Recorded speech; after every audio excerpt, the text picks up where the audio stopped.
So this is perfect. I'm eating, so we get to watch trailers.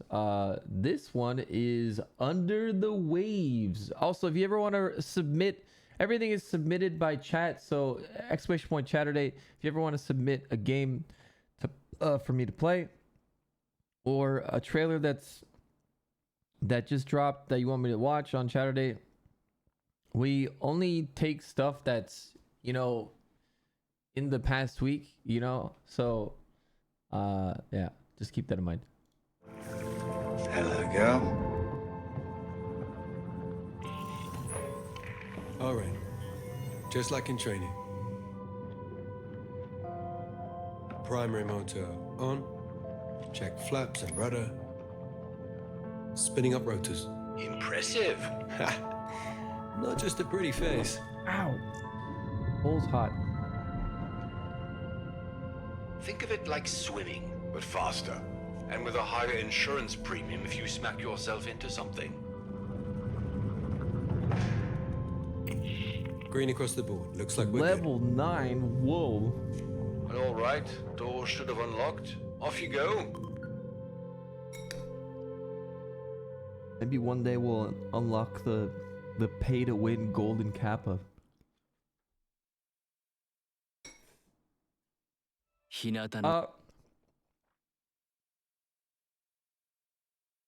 Under the Sea pre-order launch cinematic. Didn't really say much about that. I don't know.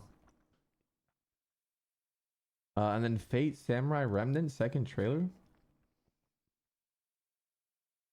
日向のごとく穏やかで人の道を尊ぶまさに呼吸のようなものだ俺の目的は変わらない欲とするものはただ一つそれならば義を生き残ることはできんな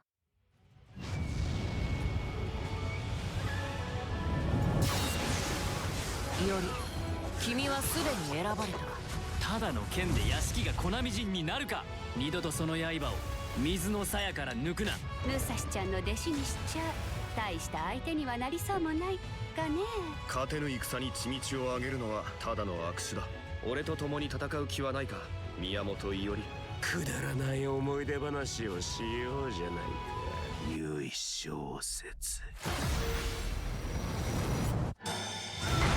いいねますます面白い一丁派手にやり合おうかこの地の静寂を乱す者降りかかる火の粉を表せてもらいました It really is. I don't understand what's going on. Wasn't Fate like a mobile game? Is this like a spin-off in like a samurai area? 美しい命をくださいませ心が躍るような命が欲しいのです探したぞ悪しき鬼どもよ焼け口の傀儡ども英月によって婿の人々が傷つく故に壊す壊してこの義に幕を引くセイバー復讐するは我にありと神は言った決着をつけましょう Wait, it's an Edo game that's is a spin-off? Hold on, for research purposes I need to check this. What?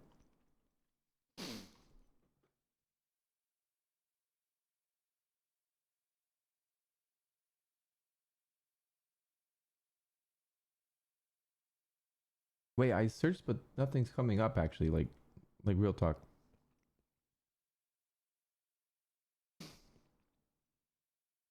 Fate Stay Night is the original eroge? Oh man.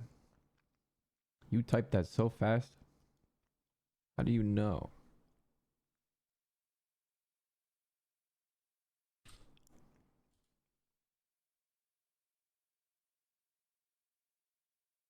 There's nothing that looks eroge about it. Huh. Well. あなたたちの敗北という幕引きでね貴様のご託に耳は傾けぬ英霊七騎ことごとく死ねひとたび縁を結んじまったなら見捨ててたまるもんか風は吹いた。ならば火を放つのみ。俺の願いは。君は何故これほどに剣の腕を磨いてきたのだ。俺自身が叶えねばならないものだ。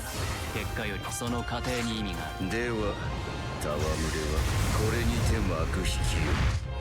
願いを。 Wait, so basically all I gotta do is make a bunch of Edo games, and then make a lot of money and then cover it all up with a bunch of mediocre games? Fuck yeah, let's do it. 砕いてくれ。 An anime? Oh.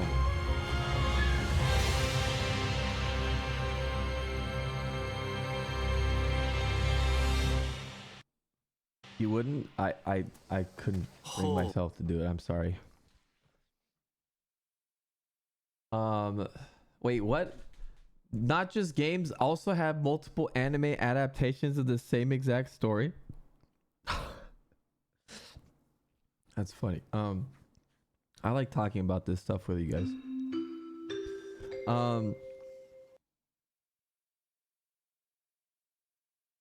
Interesting. 随分とみすぼらしい客ではないか。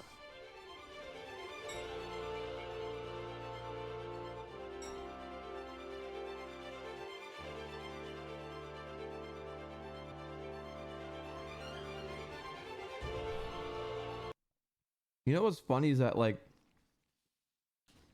there was one Japanese company that was all about like hentai and like porn and stuff. It was a site that like had a bunch of that.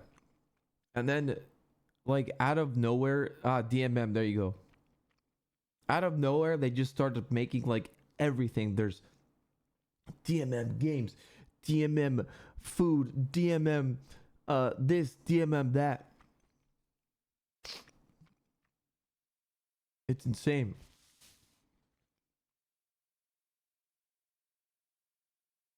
How do you know that? If you live in Japan, you know what DMM is. Like, it's kind of hard to not know what it is.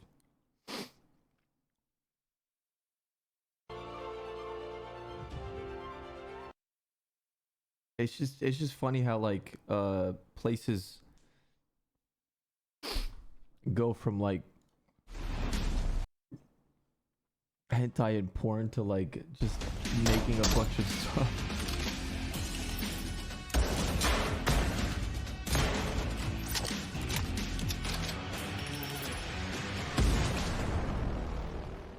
Side bullet, by the way.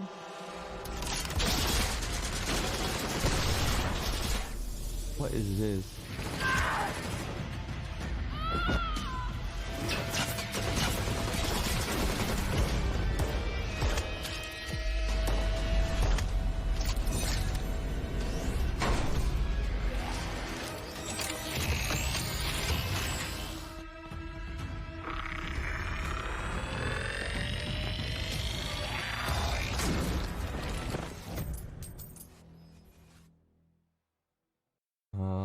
Man, I really think that these announcement trailers don't do anything for me. I think it's a waste of effort.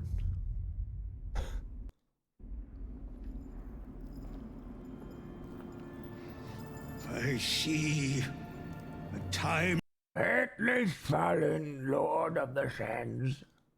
land filled with dangers. World covered in sand. Wait, this is not CG. This is actual real person. What? People suffering from the oppression of an ancient evil. I see someone with the power to liberate mankind from the gods.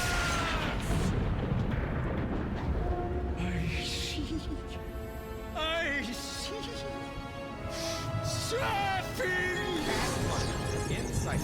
What the?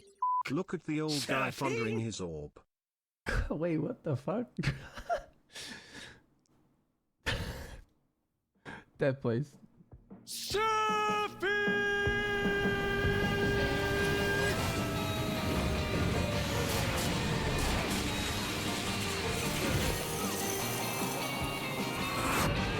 What the fuck is this game?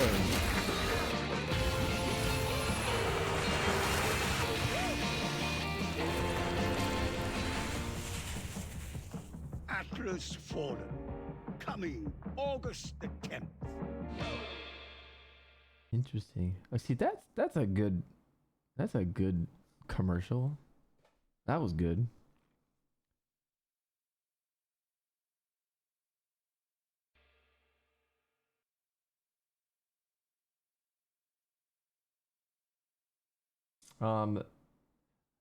Man, if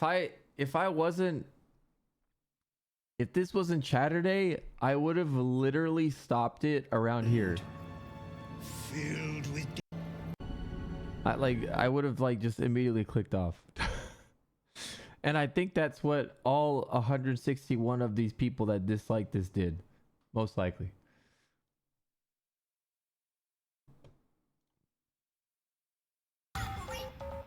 Bomb Rush Cyberpunk.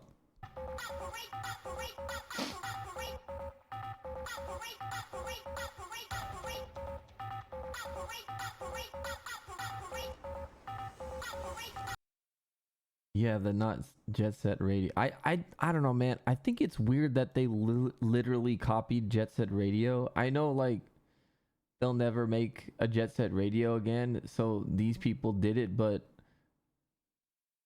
I don't know. It's just weird. It's literally Jet Set Radio.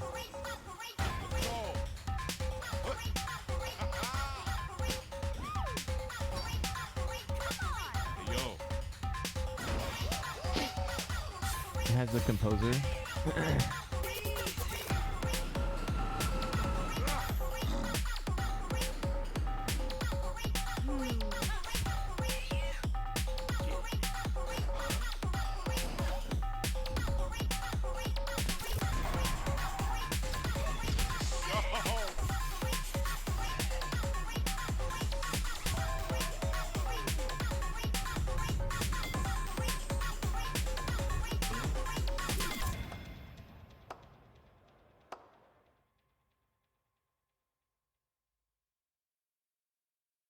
I wonder if they're gonna get any wait, what's the original publisher for Jet Set Radio? Because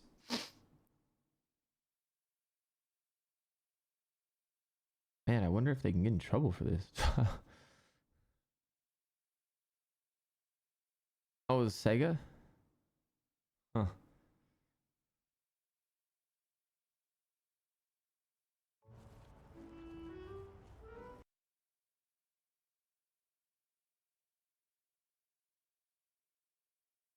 Dude, I'm sorry. I don't have it in me this week. I just don't want to look. I don't care. The Great Villainous Tragedy of Lily. I just don't feel like cringing today.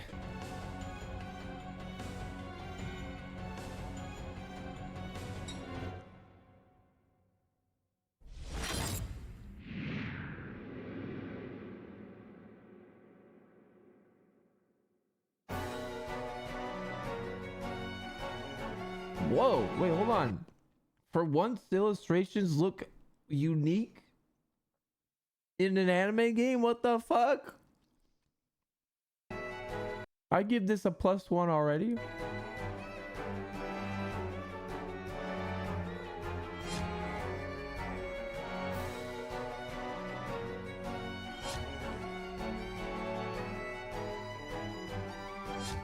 Those fingers? Oh my god, please don't tell me. No, no, no, no, no, no. Oh. Oh, no, no. Okay, it's not. It's not.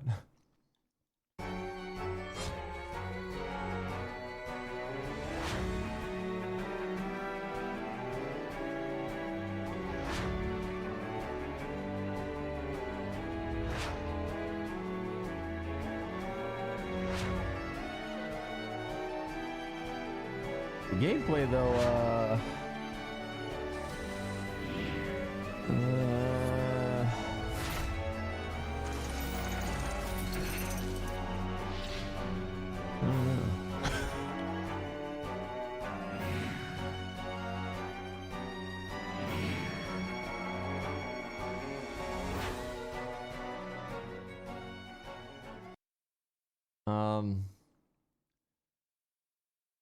Man, can I just say one thing?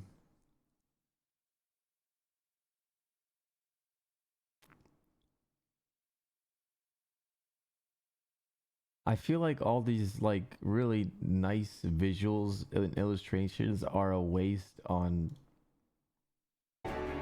this game.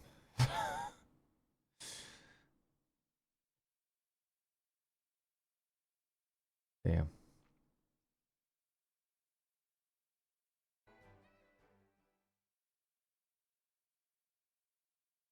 I had to say it. People need to stop making cringy streamer-centric games. Wait, hold on a second. I wasn't paying attention. What?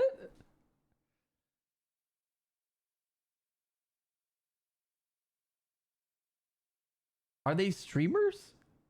They're live streamers?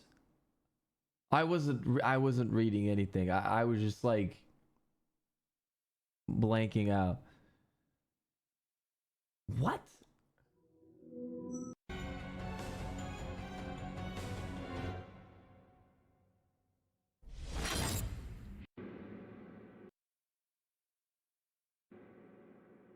Crowd controlling liberation strategy. Oh. Are you sure it's... They mean like live streamers? You don't think that they mean like something else? Oh, producer? Okay, never mind. Lost Eidolons.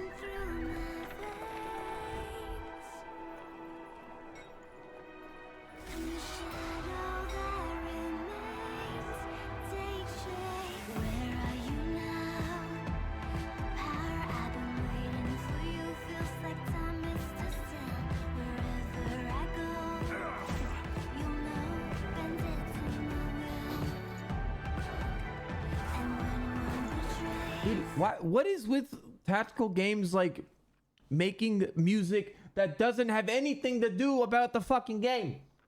Remember that game last week with the jazz music? What is this? Why do they have this music?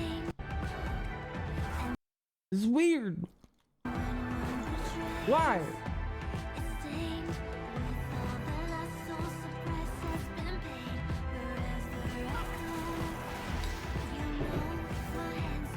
Doesn't fit.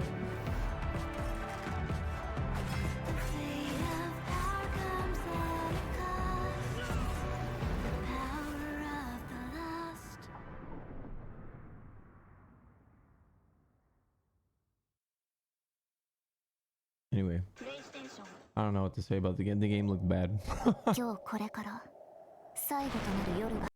Under Night in Birth 2, Sis Celeste. What? Teaser trailer? それでも行かねばならないクオンとの決着のためにじゃあ行くとしようか長く続いたこの夜の物語を終わらせにな Oh yeah, Arc System is Guilty Gear, right?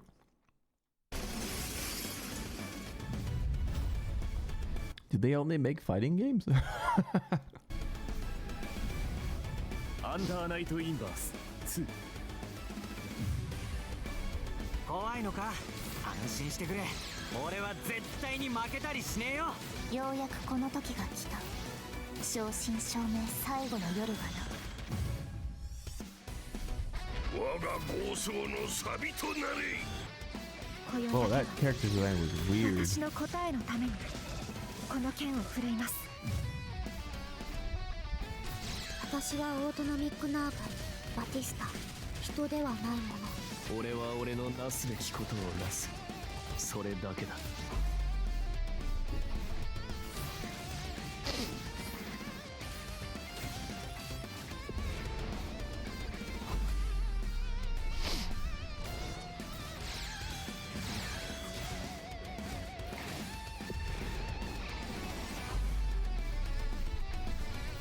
Man, we've been in the era of so many anime games. It's been very, very crazy in the past like 10 years, I'd say. Especially in the past like few years even. Always has been. No, I feel like it's way more. Like way more. Not that it's a bad thing. I'm just wondering if there's gonna be another trend of like the next trend is Sesame Street games. Yeah, that's the next trend, guys. Sesame Street games. Like, you know, everything is like a puppet, and like, I don't know, when is there gonna be another trend?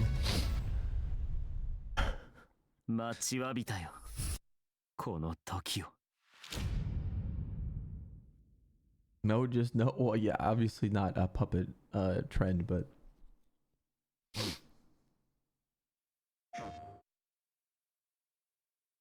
Lost Soul aside. Whoa, damn. That looks beautiful. Good for them. Holy shit, that looks crazy.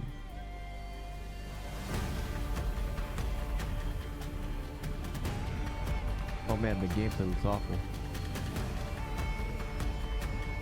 Okay, this looks better. That surfing was just not it. Okay, this looks fucking cool. Wow.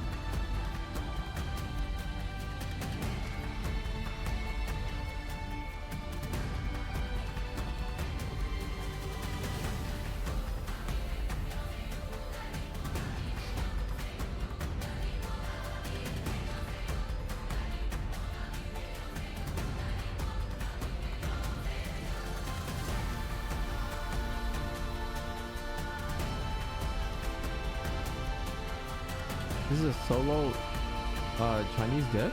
That's crazy, man. The fuck? By himself? Or themselves? I don't know. I mean, honestly, that's pretty impressive for a solo dev.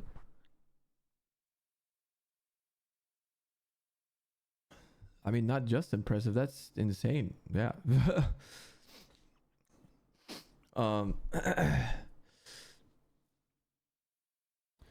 I mean, guys, you could say the same thing when you say, why does China make so many DMC likes?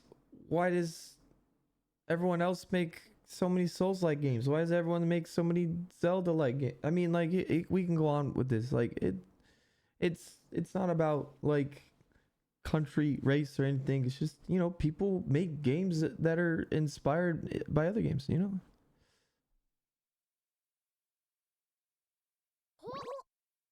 Ratatan?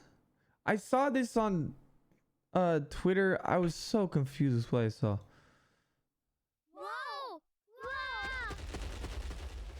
I don't understand what this is.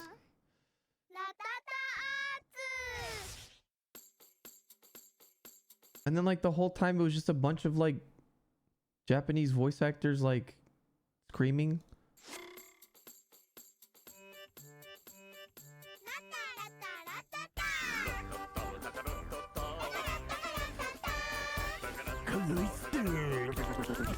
Wow, many months.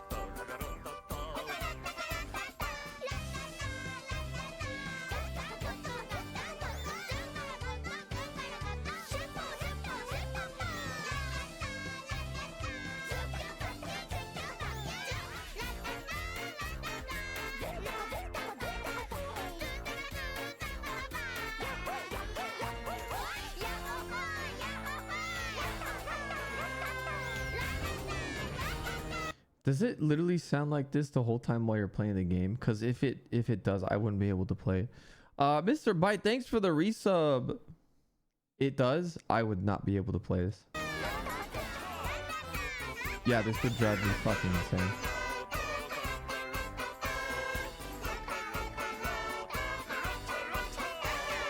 You get used to it? No, I wouldn't get used to it.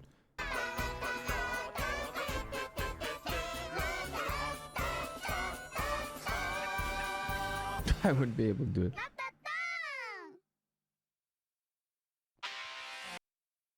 Whoa! Minecraft Teenage Mutant Ninja Turtle collaboration! Teenage Mutant Ninja Turtles. Teenage Mutant Ninja Turtles. Teenage Mutant Ninja Turtles. Heroes in a half shell. Turtle power. They're the world's most fearsome fighting team. We're really hip. They're heroes in the half shell and they're green. When the evil shredder attacks, these turtle boys don't cut no slack. Teenage Mutant Ninja Turtles. Teenage Mutant Ninja Turtles. Splinter taught them to be ninja teams. He's the radical rebel. Leonardo leads, Donatello does machines. That's a fact, Jack. I talked about this before, but you guys should look into the documentary on YouTube about the creators of Ninja Turtles. It's so interesting, the story, and also like what they went through. Oh, am I gonna get DMCA? Nah, I'll be fine. It's actually really interesting. What they went through, and also like the original was like a really bloody comic. They got this cool but rude. Michelangelo is a party dude. Teenage Mutant Ninja Turtles. Teenage Mutant Ninja Turtles. Teenage Mutant Ninja Turtles. Heroes in a half shell. Turtle power. I swear it's like a trend, like with older stuff. Like when you think of Teenage Mutant Ninja Turtles, it's like, oh, it's a kid show, right? And then Pokemon started as like a really dark manga as well. But now it's like a full-on kid show. It's interesting how like it goes from that to that. I don't know.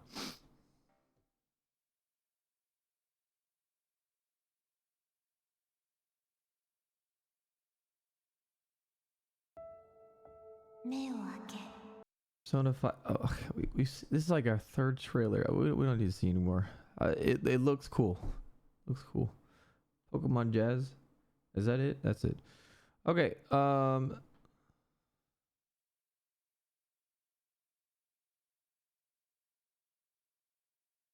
Guys, you don't have to submit any more Persona 5 Tactics trailers. We saw enough. Thank you. That was the trailer section. Yeah, maybe while I'm eating today, maybe we can watch that. There's actually really informative YouTube video about like the Teenage Mutant Ninja Turtles creators. Maybe we can watch that while I'm eating. I don't know.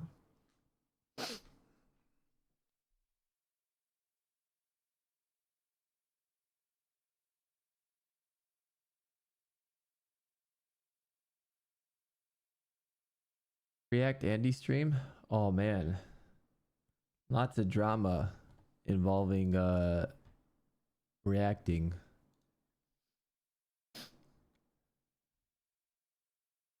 Mr. XQC is under a lot of heat.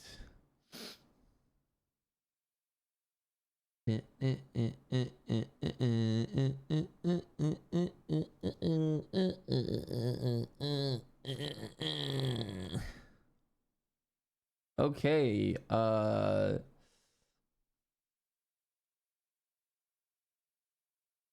we are starting out today with, which one should I start out with? I'm gonna go for the one that I think is gonna be a hit or miss. There's no Poop Killer today. I'm really sick of Poop Killer.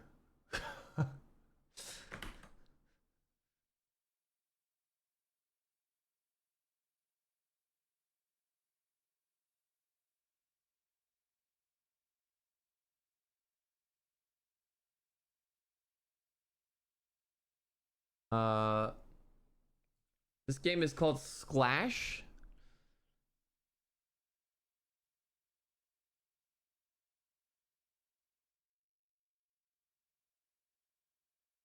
Ooh. Ooh.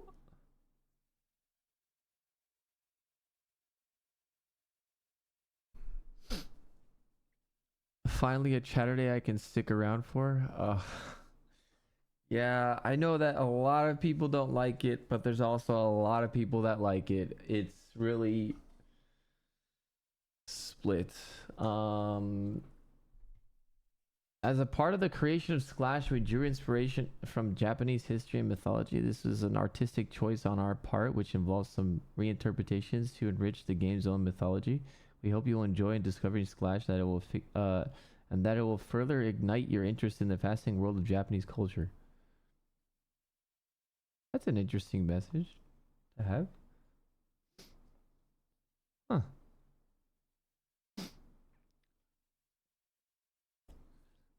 You know what? I think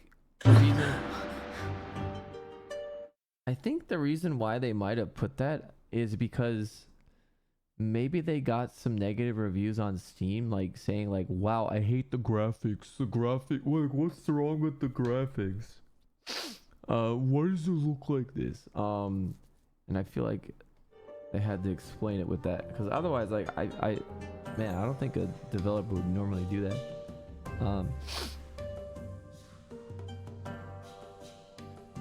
If you're using a controller, you get... So I don't really know much about this game.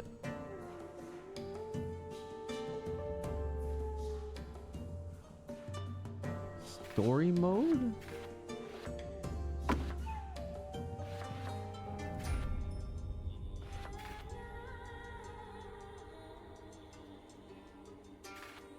Enable paint filter effect. What does that mean? I don't know.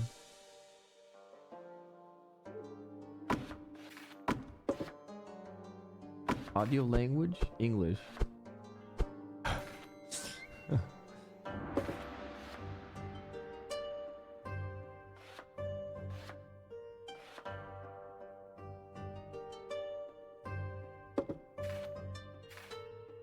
Online mode. Play. Oh, you could be Susano. Izanagi. Wow, this actually looks pretty sick. I'm blocking some stuff. Shit. How the fuck did I put myself here?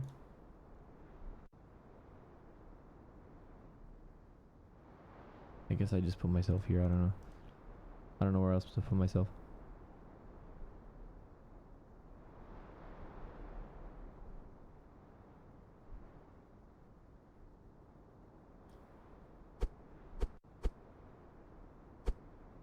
Dude, I love the character design. Looks cool. I love these illustrations. Oh, there's only 4 characters? Maybe I have to unlock. Wait,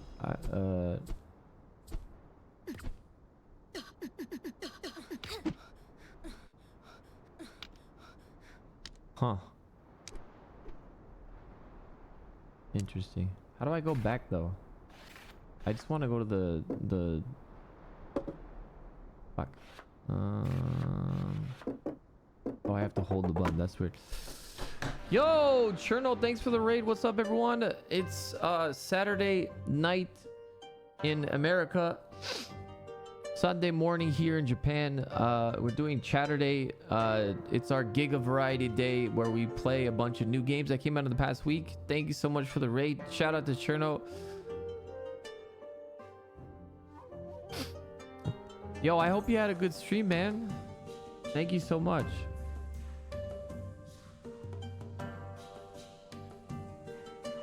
You did? Nice. I am really sleep deprived, if you can't tell. I'm really happy you guys are here. Thank you so much. Okay, let's check out this story mode. I don't know.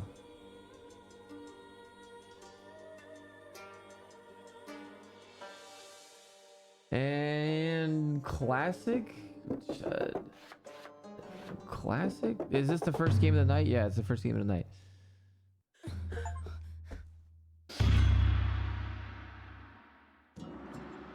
This story takes place a long time ago, in another world, where talented warriors, trained in martial arts by the gods they worshipped, protected the people from criminals and demons. These warriors were called samurai. This tale finds its roots in the village of Aki, where, according to legend, samurai were blessed by the raven god Tengu. It is said that the samurai were able to defeat their opponents with a single blow. Their leader, Susanoo, was an unrivaled fighter, master of the arts of winds and storms. She was so fierce and brutal on the battlefield that she could be mistaken for a man, a beast, or even a monster. A bitter rivalry between the two commanders of the Aki and Natsu clans escalated into a violent war that plagued their villages for many years and showed no signs of stopping anytime soon. At the heart of this unending chaos starts the tale of the samurai, Jinmu, an orphan raised by Susanoo. One day, in the village of the Raven, our hero was finishing his training.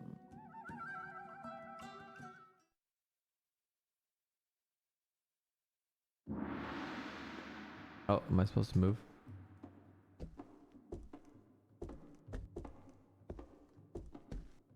Interesting. Okay. Well, let's begin. Yeah, I guess.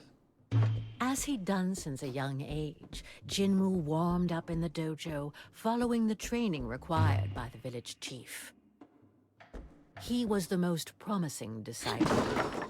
He put in quite the effort, firmly hoping to one day play his part in the protection of his people. He knew this for sure. The Natsu clan leader, Amaterasu, was no man to call a truce.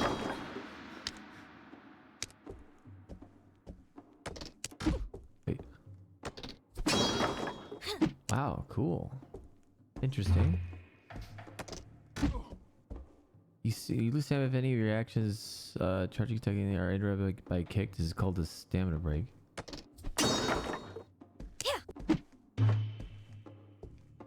Kick. But that's not a kick. That's just a slap in the face. Dodge an attack. Wait. How do I dash? It never told me the button.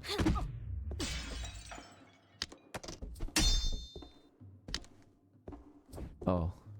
Yeah, it didn't tell me the button. What the fuck? Wait, dash dodge at an attack at the last moment to destroy the dummies. How?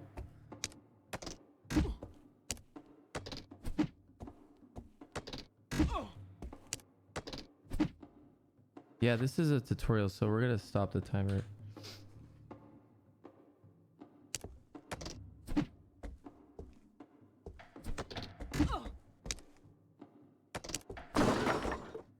What? The timing is insanely hard for that. What the fuck?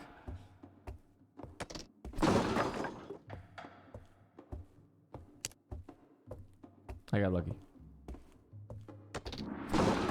I got lucky.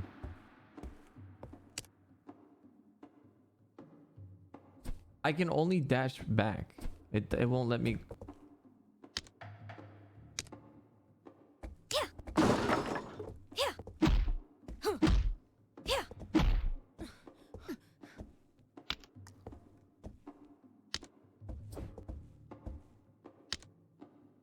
It was another button.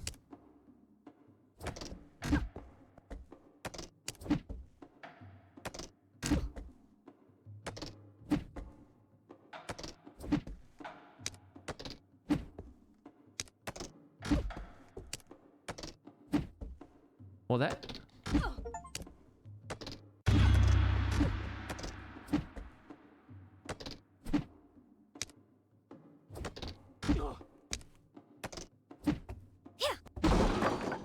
Maybe you can't do it with that. Jinmu knew the origin of the Natsu clan like the back of his hand. Like everyone else, he was aware that Susanoo's eternal rival had betrayed her twice, turning against his own allies and mercilessly slaughtering his comrades to satisfy his selfish desires. It was because of Amaterasu that Jinmo had lost both his father and his mother, whom he had never known, and so Susanoo had to raise him in their stead. Wow. Oh, dude, I can already see the fucking keyboard warriors on the Steam reviews. What are these graphics? I think this is a really nice artistic choice.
Jinx, jinx, jinx, jinx, jinx. No one rave strip down Spike. Shh.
Sorry, guys.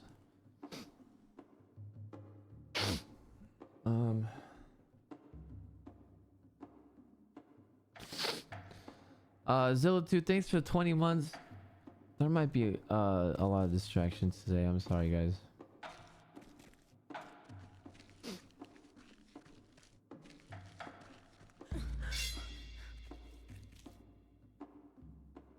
Huh? Oh shit. Oh, whoa, whoa, oh shit. Okay, I think we can start the timer now.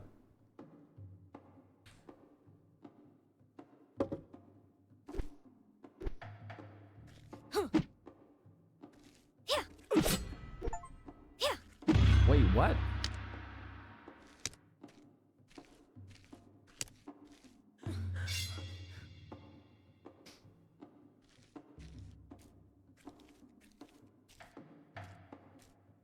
Oh! Wait, what the?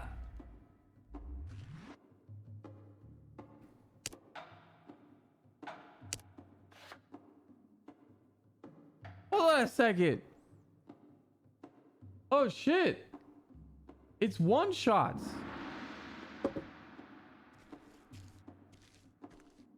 Interesting.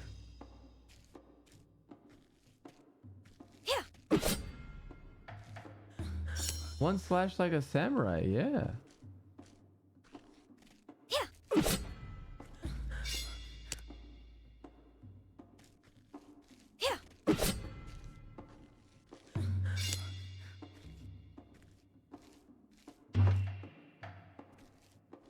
Dude, I don't think I have the time to be kicking an enemy.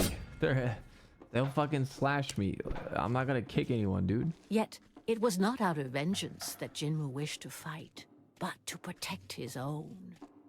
It was from this unwavering determination that he drew his strength. Jinmu's training was coming to an end, culminating in a final challenge against his friend. Finally catching up, eh, little Raven? Maybe I can stop holding back now. Boast all you want. You weren't that talented at my age. Is it the same voice actor?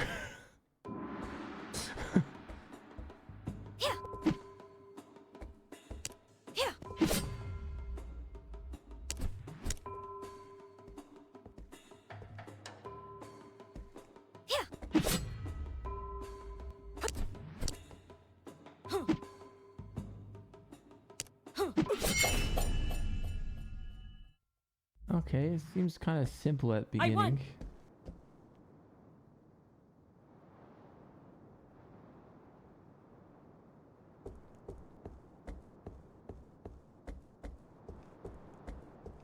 His confidence was not misplaced. None of his seniors or superiors could defeat him.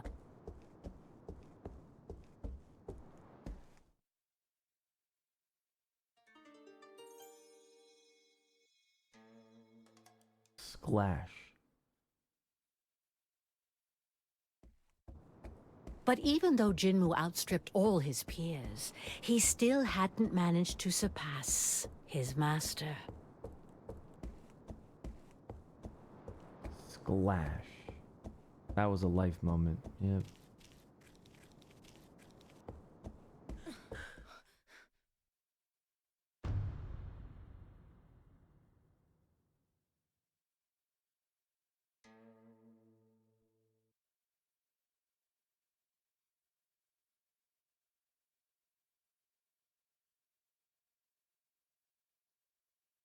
Jinmu, at last you've arrived.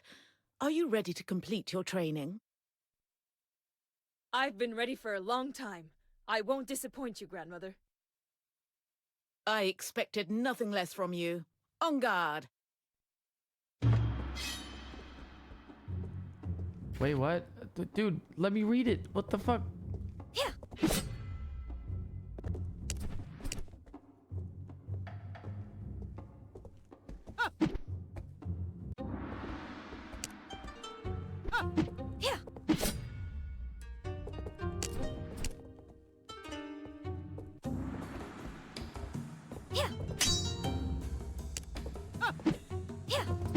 Whoa, what the fuck? Yeah. I just beat my grandma. I won. I did it. What spirit you have. Sometimes you remind me of your father. But you wouldn't have been able to touch me if I had called upon the Tengu god. I'm sure I can. Let's have a rematch, and don't hold back this time. That arrogance it reminds me of. No, it doesn't matter. Only the power of a god can surpass the power of another god. Still, you fought well. Does that mean I can join the battle? Very well. You will join the fight against the Natsu clan, but you will stay in the back ranks and listen to your superior's orders. Don't be a hero. These Natsu. I know your heart is good, but have no mercy for these traitors. Advance with us to victory and avenge our people. I will protect you with the storm of our god Tengu.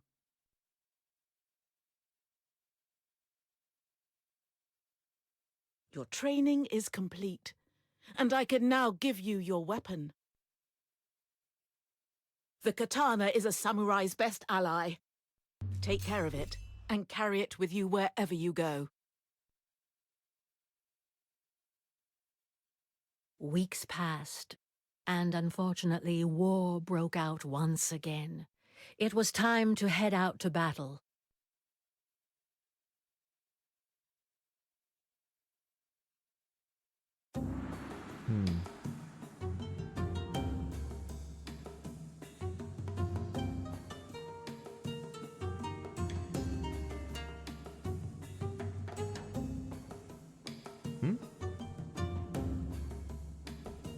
The Aki clan advanced through the valley to respond to the Natsu attack, and Jinmu hastened to join Akiku and his fellow samurai. But he lost track of his friend, and naively plunged into enemy lines to find her.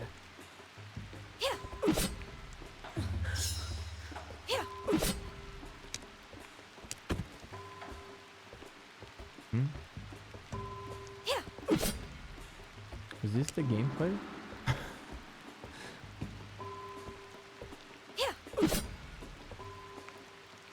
I'm starting to have second thoughts of this game.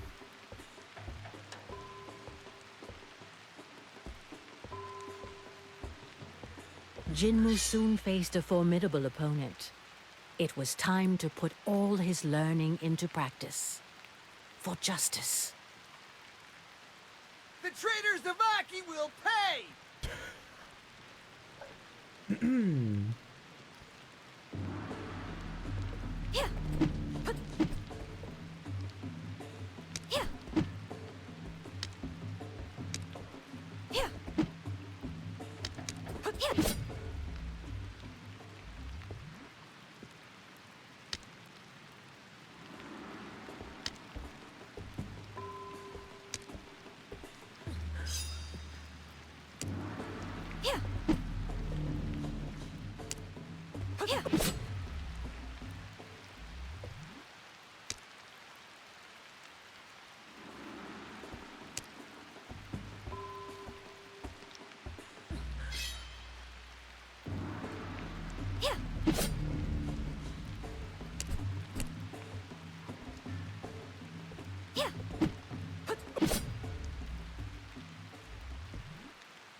They said there's PvP in this game.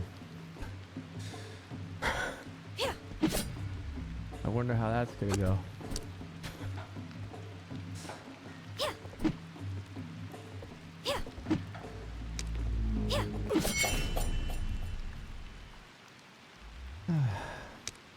Did he just call us traitors? Why? They are the traitors.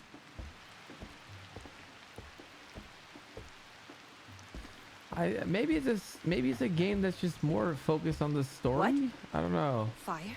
But it said Despite Tengu's PvP, protection, a fire seemed to have broken out. So Who could unleash such flames under a divine storm? are they gonna introduce anything new into the gameplay?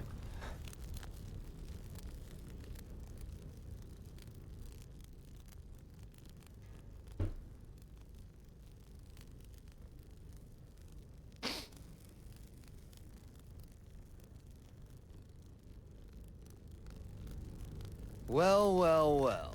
A raven who's still standing. You should have fled while you had the chance. But since you're here, be my warm-up. And then I'll cross swords with the furious harpy who serves as your leader. Amaterasu, the leader of the Natsu clan himself. I must not hesitate. I must eliminate him. It's the only thing standing between us and peace.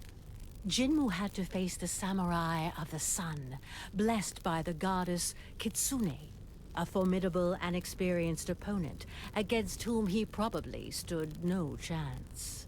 You're a little more skilled than the others, but you're starting to tire. Don't be disappointed. It's normal to bow down to me. But try to entertain me a little bit. No one had landed a blow on me in ages. It's just luck. The weaklings I've faced over the years have made me let my guard down. It won't happen again. I can keep standing up to you. If you give up, we can still spare lives. Give up? What's your name, young raven? Jinmu. Jinmu.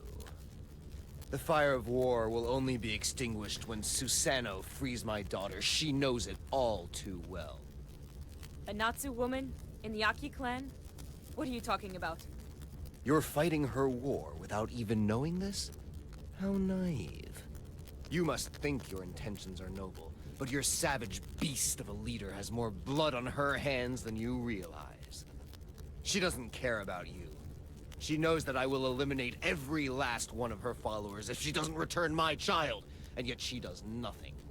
You're spouting nonsense. Stop trying to deceive me. Why would she do that? Because she only listens to her rage. You'll see for yourself. Wait!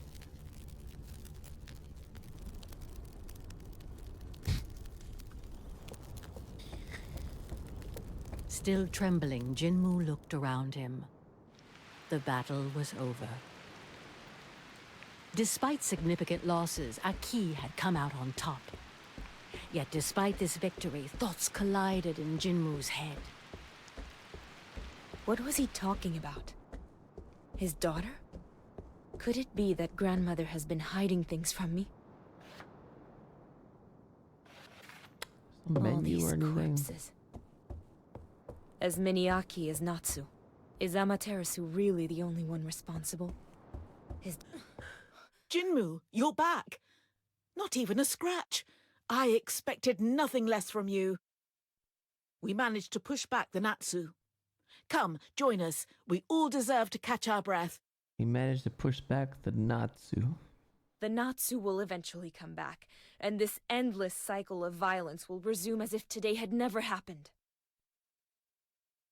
Why not seek to stop this conflict and enjoy lasting peace?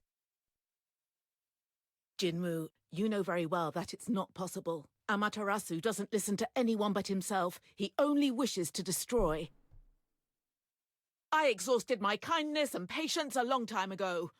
The only option left is to defeat them all until the last one.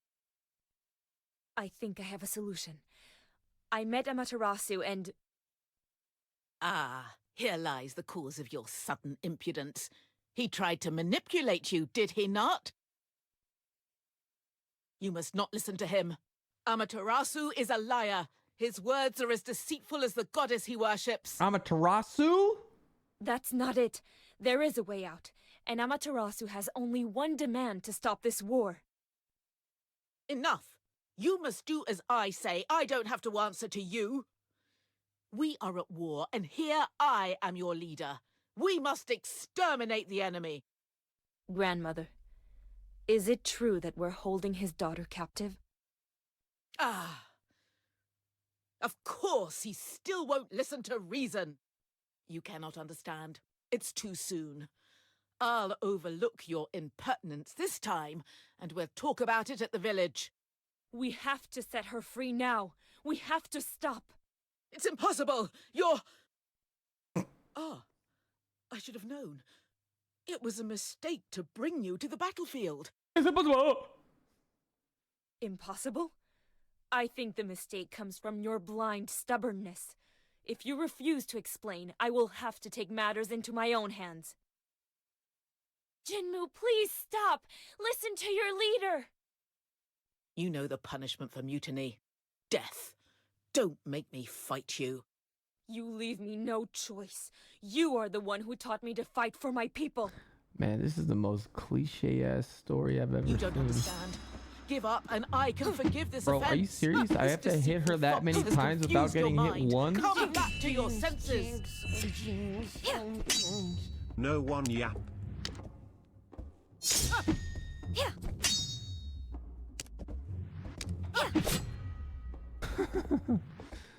I can't move anymore. Does that mean it's over? Oh, scripted. I loss. can't oppose the gods, even if it's for peace. Kriegs, thanks for the 10 months. Jinmu, you have disobeyed your leader and your god. You're banished from the village. Go. Go? I condemn you to exile. Take your weapon. March to the mountains of the north. And never come back.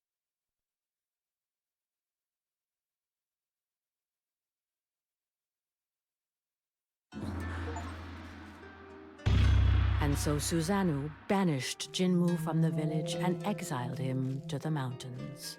Jinmu felt completely lost. The history of his clan, the atrocities committed by Amaterasu, Susanoo's just cause. Where was the truth? I was right in about the all hit or this? miss. And where were the lies? Who was his daughter? What was the real reason for this conflict?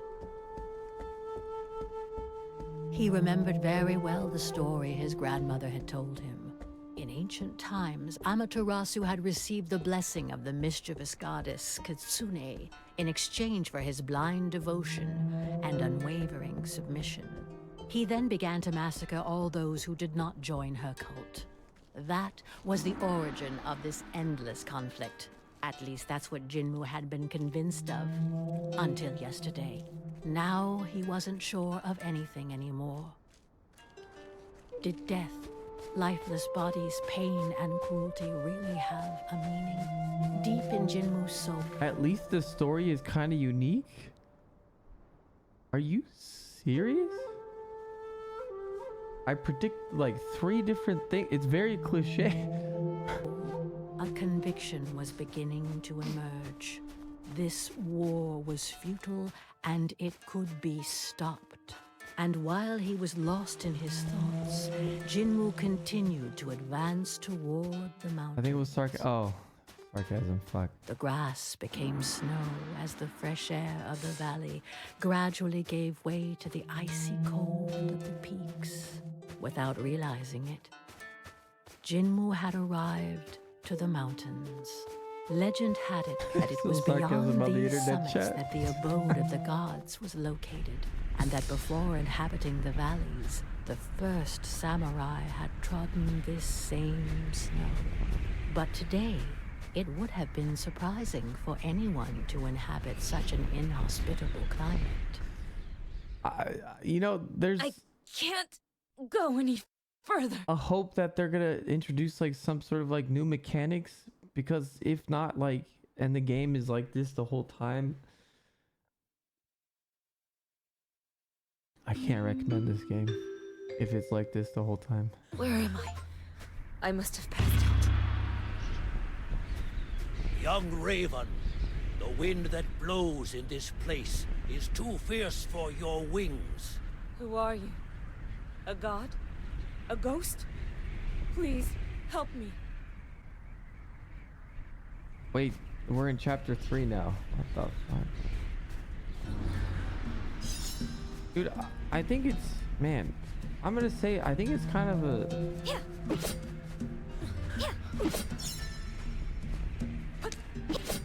fuck, I wasn't paying attention. I think this is yet another game that's a waste. Like the design is like really...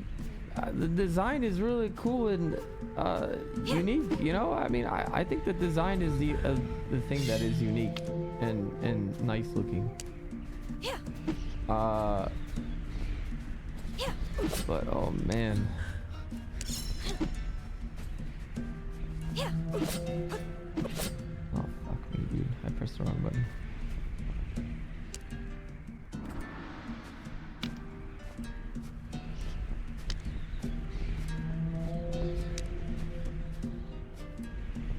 But yeah, I feel like it's a waste, dude. Oh, for fuck's sake. You wonder if there's depth to the combat in PvP? We can check it out real quick.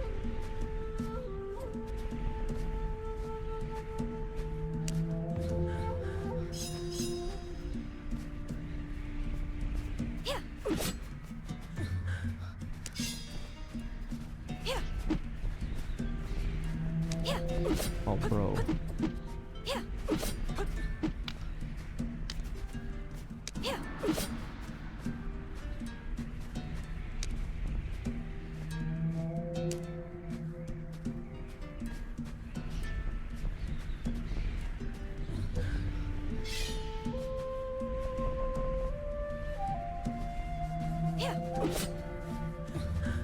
Like, there's just nothing engaging to keep me wanting to go. Like,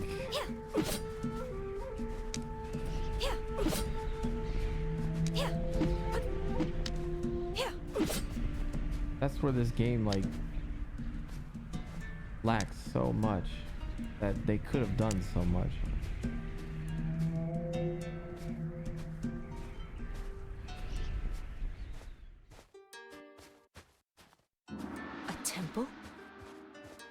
Here?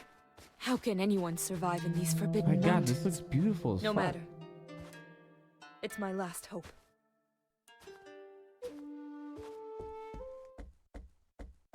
Sucks.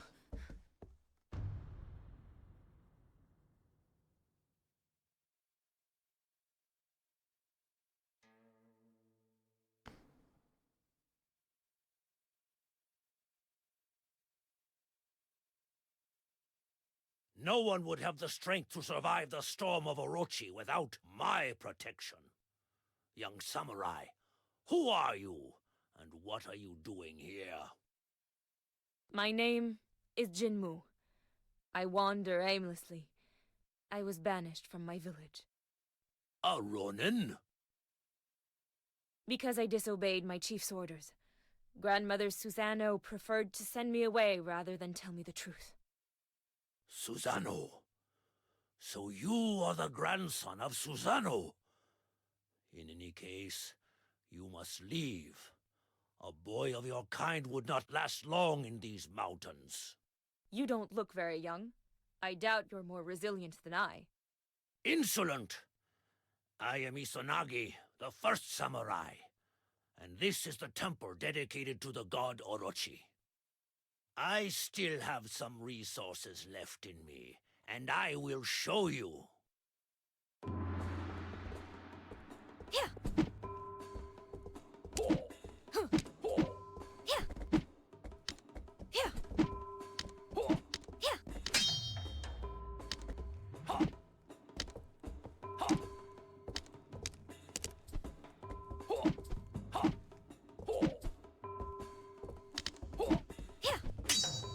What the fuck? What? Really?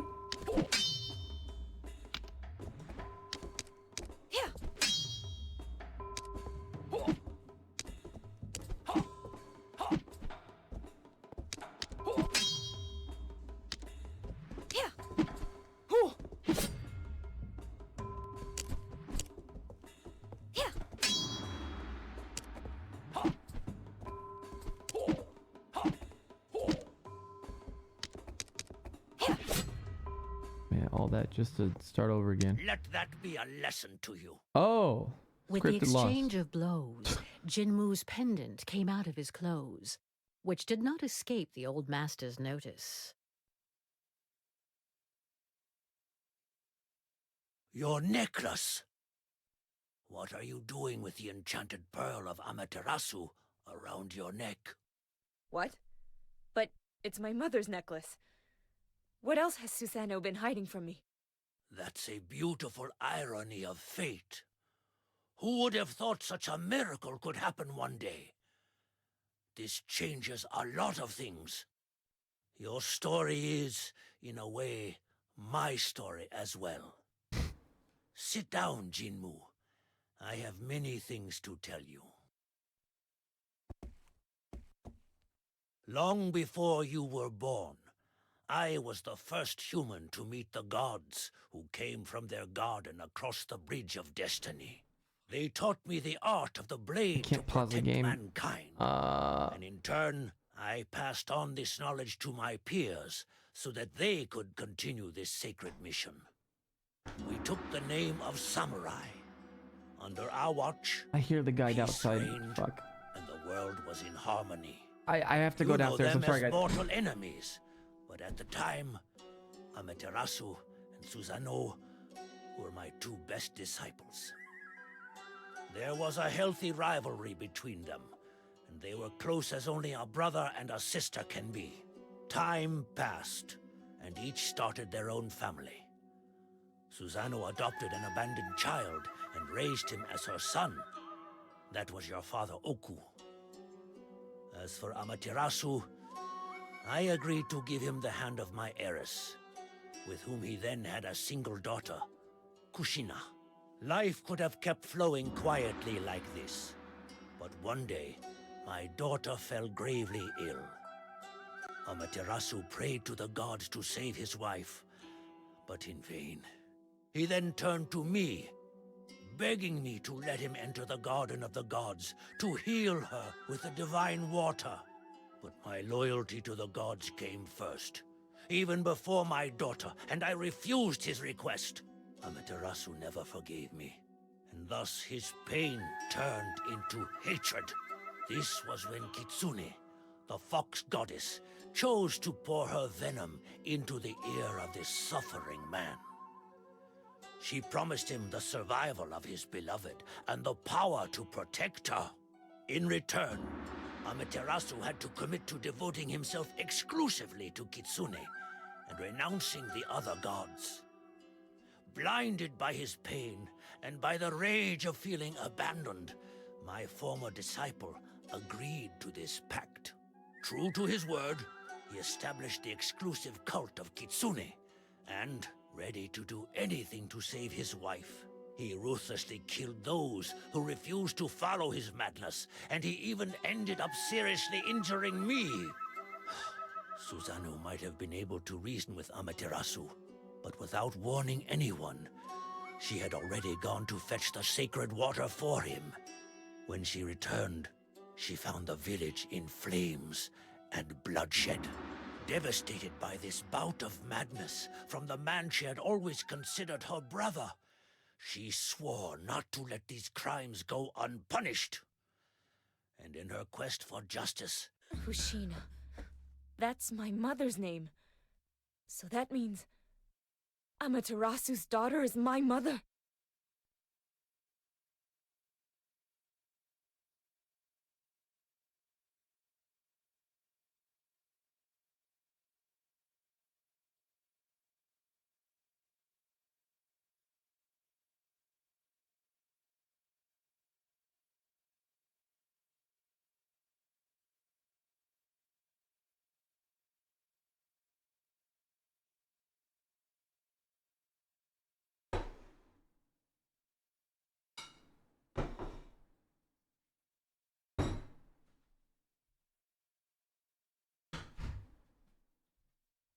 Okay, I give this like 3 minutes extra.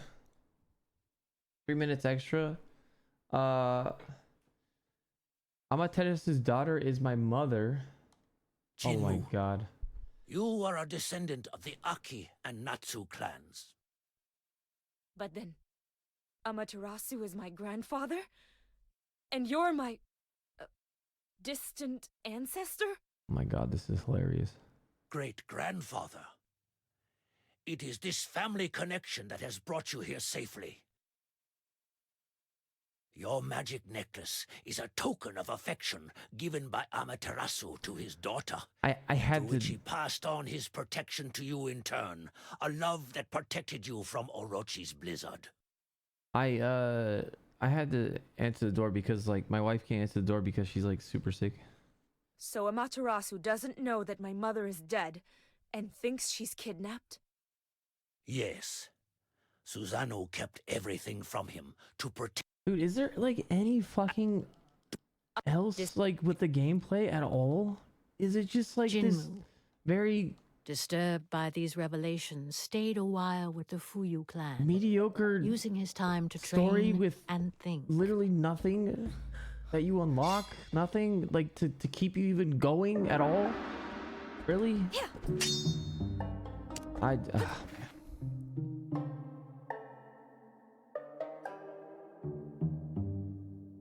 Do I even need to do a poll?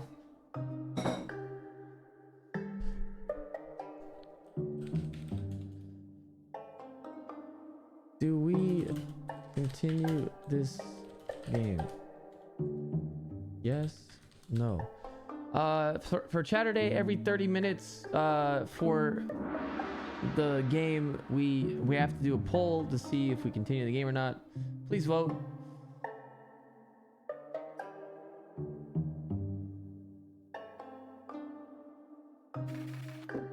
Obviously it's no, but what about the PvP? Is it like do you unlock shit in the PvP? Like,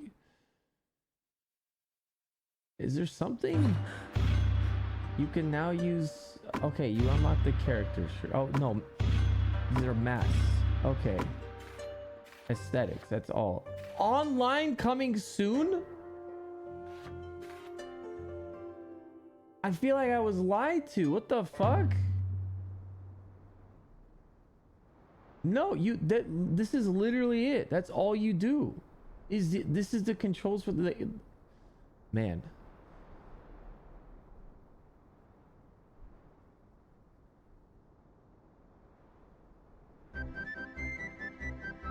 What a fucking waste, actually.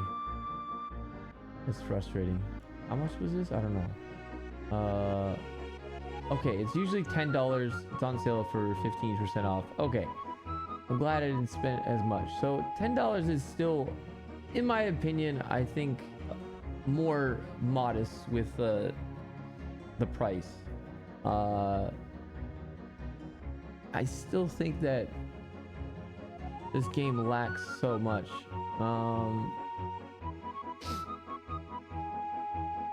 I don't know what their vision or their goal is for the game, but it's very unfortunate because there's absolutely no gameplay whatsoever. It's just literally slash parry every now and then, dash between things. There's no like engaging gameplay to keep me going. By the way, I'm not complaining. I'm just giving my review. I review the games afterwards. Constructive criticism as well.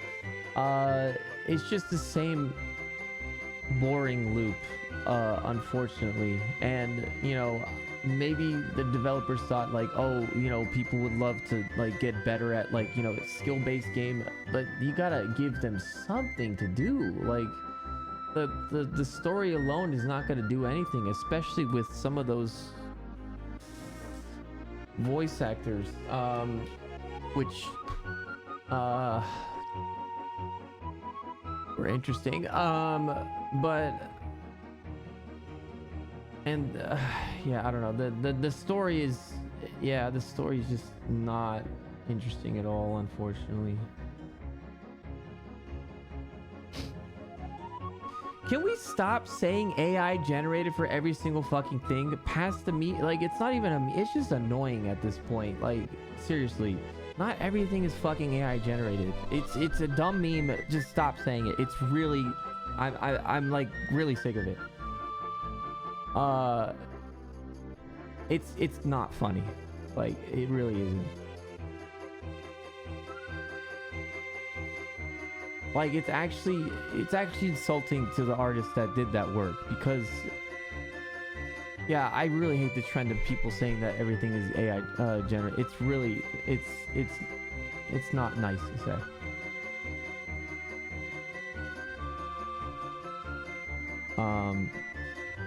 And also, yes, Steam deletes AI generated games. They don't allow any AI generated games. They will get rid of it. They're very anti AI. Yeah.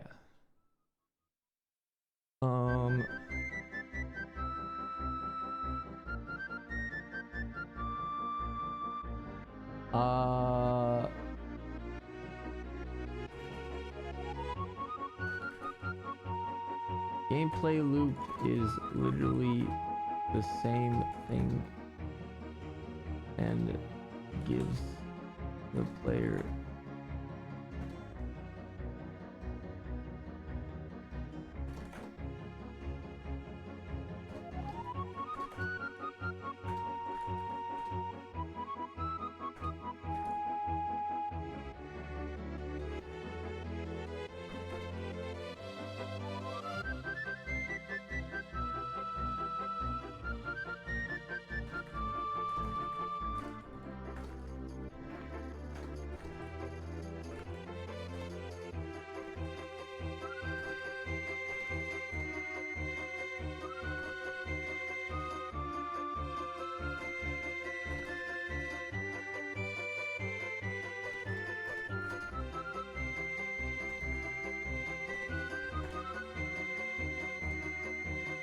okay.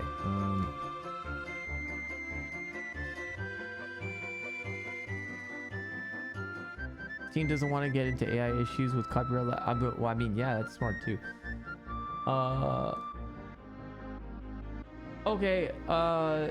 Next game.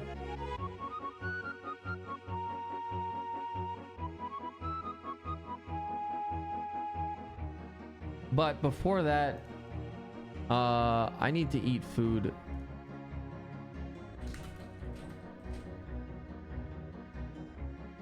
I just ate pasta like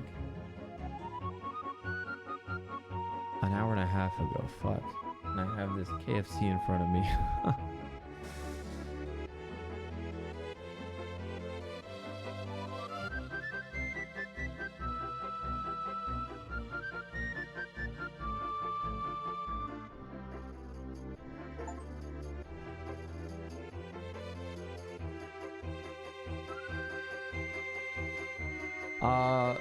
We're gonna do a quick React Dandy while I eat.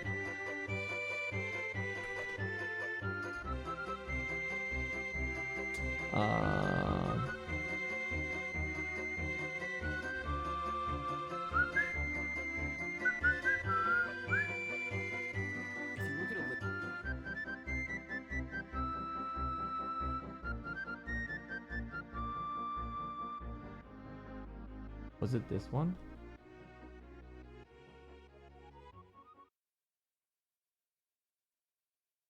List of the highest grossing media properties of all time, you'll see a lot of familiar names that were developed by big companies. But if you look at a list of the highest grossing media properties of all time, you'll see a lot of familiar names that were developed by big companies. But down here at number 20, you'll see a $15 billion property that was started by two guys in their 20s with a little 15 billion. That's insane.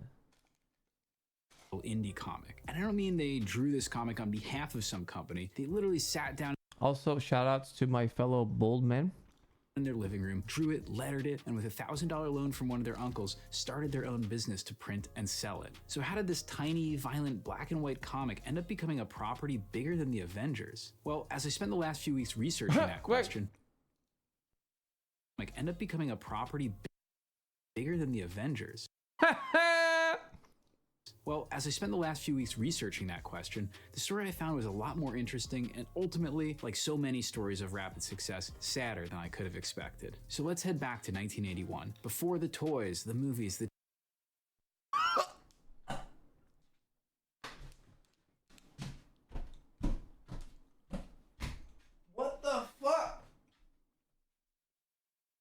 Did they put poison? What? TV shows to a 19-year-old Kevin Eastman, a guy who desperately wants to be a comic artist but is currently stuck boiling lobsters at a restaurant in Maine. In his free time, Eastman devours all types of comics. He especially loves the king himself, Jack Kirby, but he reads everything from superhero comics to the edgy European import heavy metal, which we'll come back to later. Now, in his quest to find all the most interesting... What the fuck did I order? Did I fuck up?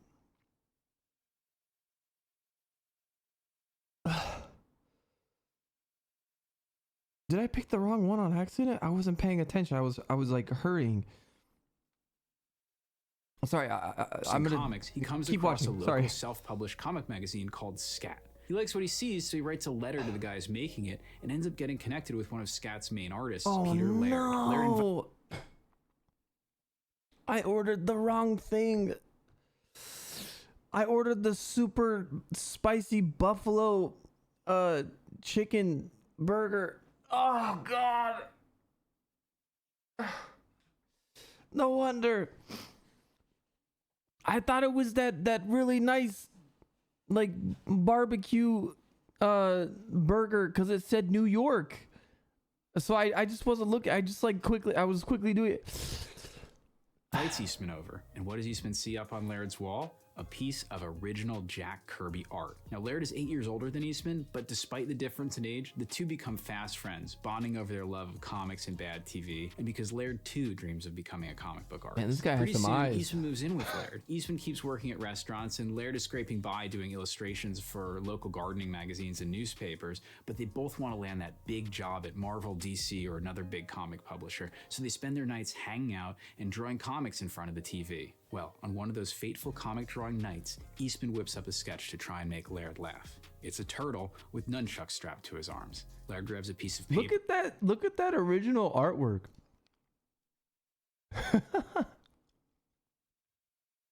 That's insane. To his arms. Laird grabs a piece of paper and does his own rendition. Eastman gives the drawing a name, Ninja Turtle. Laird fires back, adding Teenage Mutant. And it's here, in this moment, at the very conception of the Teenage Mutant Ninja Turtles, that I think we find our first clue as to why they would become so wildly successful. The idea wasn't created by some toy executive or marketing guru. It wasn't even created by a work-for-hire comic artist trying to meet a deadline. It was made by two friends who were just trying to make each other laugh. Of course, at this point, they have no idea where this little sketch is going to take them, but they must have known they had something special because they decide to turn that sketch into a full comic. They multiply their little turtle by 4, give each of them a name based on Renaissance painters, and base their personalities on themselves and their friends. Donatello is Laird, the reserved tech geek, and Eastman is Raphael, the wild hothead. And this, for me, is where we see the second key. Oh shit, it's actually based off of the creators. MNT's success. It's such an odd choice to use your main character design 4 times, but at its core, this is a story about friendship. The friendship between Eastman and Laird, and its mirror in the Turtles themselves. To fill out the rest of the Turtles' origin story, they fill the comic with things they love. One of the things they love is Daredevil. So the Turtles' origin story actually happens just out of frame of Daredevil's origin story, where the goo that gave Matt Murdock his powers drips on a few turtles. And it doesn't stop there. Daredevil's master is Stick, so of course the Turtles study under Splinter. Daredevil. What? Can they do that? Daredevil. So the Turtles' origin story actually happens just out of frame of Daredevil's origin story, where the goo that gave Matt Murdock his powers drips on a few turtles. And it doesn't stop there. Daredevil's master is Stick, so of course the Turtles study under Splinter. Daredevil fights the hand, so Turtle fights the foot. People have called it a parody, but I don't think that's really an accurate description. It's more just a goofy celebration of the things they love, including Jack Kirby, to whom the structure of the book owes a lot of credit. And another crazy thing about these two guys is how they work. Instead of having one write, the other draw, or one pencil and the other ink, they both sit down next to each other and pass every page back and forth, each doing a little bit of the penciling, ink, and shading, so that you can't see who did what on any particular page. That's insane. It's not how comics are supposed to work, but for these two guys, oh man does it work. Over the course of the 40-page issue, they invent so many things that just a few years later would be deeply embedded in pop culture. The Turtles, Splinter, the Ooze, Sewers, the Shredder, the Foot Clan. It's got the raw exuberance of two guys who are just trying to amuse themselves and each other. And with a loan from Eastman's uncle, they print 3,000 copies of their comic. They name their publishing company Mirage Studios because it's not really a studio at all, just two guys in their living room. Dude, these guys are really smart though. Holy shit.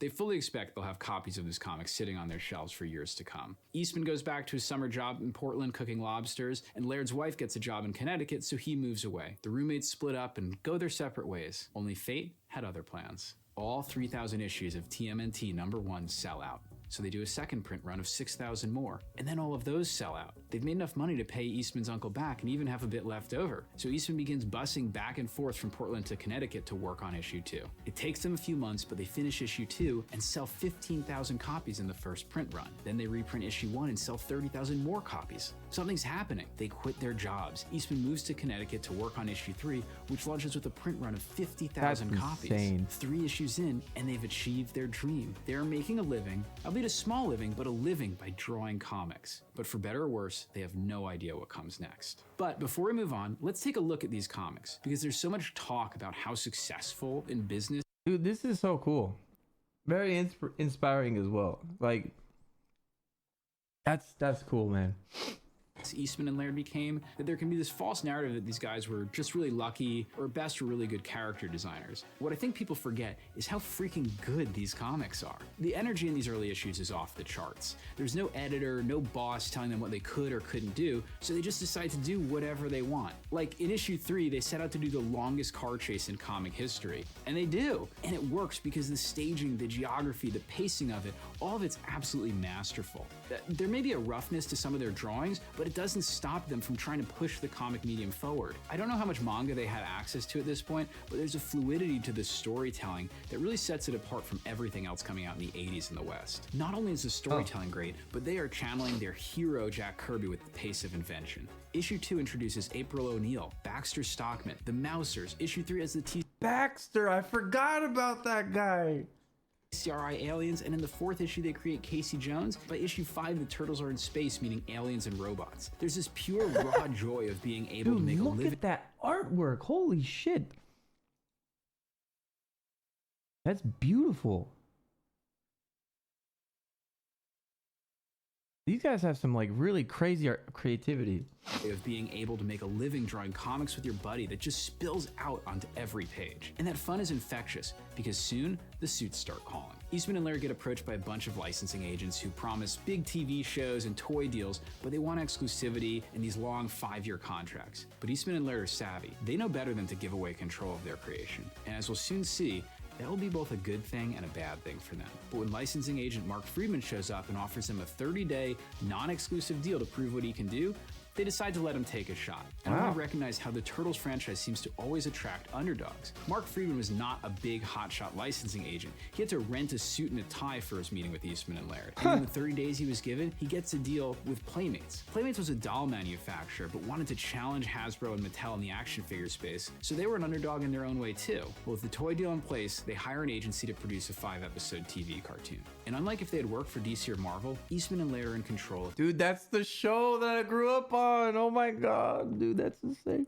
Everything. And you have to give them credit because they're very receptive collaborators with the toy and animation companies. They let them sand the rough edges off their creation, adding colored bandanas and pizza. I'm really old. Moving the violence, the grittiness, and the kind of phallic looking tails. Now, Laird had an especially hard Did he have to point that out? time with this, but he went along with what these older, wiser executives were telling him. And at the end of the day, Eastman and Laird agreed that whatever happened with the toys and cartoons, they'd always have their black and white comic where they could tell their version of the Turtles. Sadly, those would turn out to be the famous last words, but we'll get to that. First, Turtle Mania. If it looks foolish to you, you don't know how to recognize a $350 million a year industry when you see it. In case you weren't alive in the late 80s, the show and figures turned out to be a huge success. I was. They captured the imagination of kids across the country. Despite all the changes, they'd successfully translated the fun and energy of the comic into cartoon and plastic form, and kids were absolutely losing their minds for it. The show quickly became the #1 kids show, airing almost every day of the week, and the toys were selling out across the country. I think we have to remember the landscape at the time. Turtles are situated between the cornball 80s-ness of He-Man and Thundercats, but before the badassness of 90s animation and the anime invasion. It's easy to forget how unique He said anime invasion. something like the Turtles would have been when it came out, because so much of what came after it was trying to replicate it. Oh my Money God, was the flowing shark in, Mirage was show. growing, Kevin Eastman bought a tank, and the licensing deals kept coming. But before we move on, I want to look at one of the comics they published during this period, because I think it gives us a pretty good insight Street into Shark. where their heads were at. In it, the Turtles' downstairs neighbor is none other than Jack Kirby. But this Jack Kirby has a magical gem which, when attached to his drawing pencil, brings anything that he draws into the real world. And that must have been exactly how Eastman and Laird felt at that moment, watching the little drawings from their living room come to life and take over every corner of pop culture. But that comic doesn't exactly have a happy ending. You see, Kirby, along with Donatello, go through a portal to a world populated entirely by his drawings. But the drawings attack them, and Kirby has to overcome his artist block to fight back. And while he succeeds and Donatello escapes, Kirby is trapped forever in the world of his drawings. Before the portal closes, he sends Donatello a note. On it is a drawing of a turtle, and a quote from one of Jack Kirby's comics. "Life, at best, is bittersweet." You see, despite all the success, their relationship was falling apart. They were spending so much time managing the business that they barely had any time to work on the comic book. And when they did, they'd spent so much time apart that they were creatively on totally different pages. And by issue 10, their relationship had gotten so distant and fractured that they're going back and forth, whiting out each other's drawings and drawing over them. And it took them 4 months to get that issue of the comic out. Sadly, by this point, they'd gotten so sick of working together that they couldn't get through a single issue without a lot of unpleasantness and disagreements. And as you read these issues, you can almost feel them trying to heal their broken relationship. They moved the Turtles out of New York City to Northampton, Massachusetts, where they lived. The Turtles are broken and defeated, not on speaking terms with one another, each trying to cope with their failure in their own way. You can feel the melancholy, and you have to wonder which of them wrote this journal entry for April. Damn. I also have friends, real friends that I care for and that care for me. I'll always be there for them and they for me. This will probably be my last entry. I guess I just wanted some kind of final word, sort of wrap up all I have a sad story. What the fuck? that I had written so Jesus. far. Life is good and life goes on.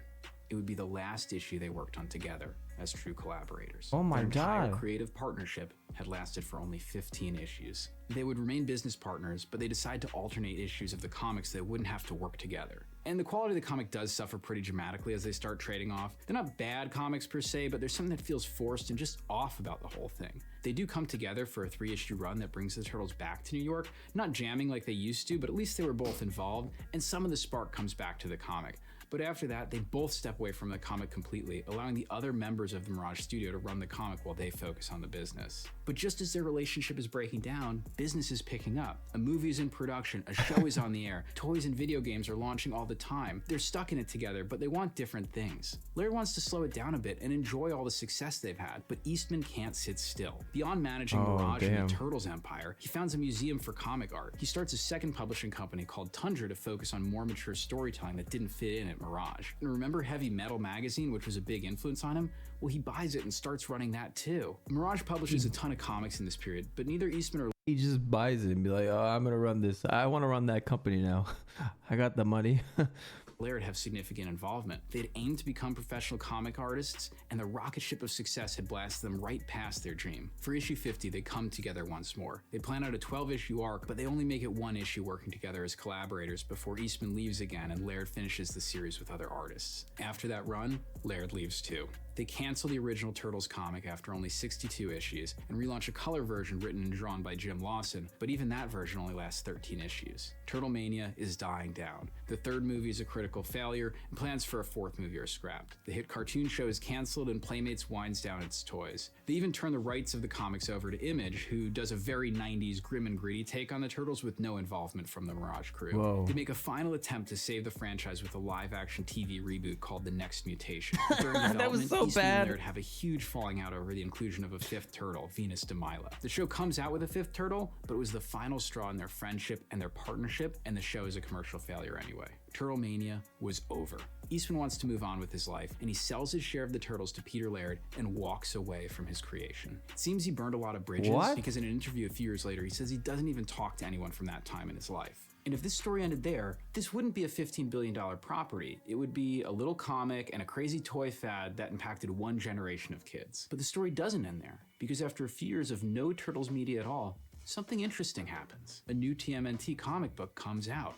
written by Peter Laird. It's black and white and published by Mirage. Laird ignores the Image run and picks up the story from the last Mirage comics as if all those years had never happened. It's very much the Laird version of the Turtles, which can be a bit jarring if you only know the original show. It's very sci-fi and at times very serious and soapy. It feels like an honest-to-God indie comic again, quirky and personal, and you can tell Laird is having fun. And from there, things pick up steam. Laird, now the sole owner of Turtles, gets a new show on the air. And this time, he gets to do it his way. That means no Bebop and Rocksteady, no goofy gags, no Mutant of the Week, and a lot more violence and action and I remember long, this epic one. story arcs. And people like it. Playmates decides to start making toys again. Laird works with a movie studio to get another film out in 2007, 14 years after the last time Turtles were in theaters. And I feel like it's this era that really saved the Turtles, because Laird came back and once again, with a tiny black and white indie comic, proved that the Turtles mattered. They weren't going to be some 80s novelty, they were going to impact generation after generation. It's a great era of Turtles media.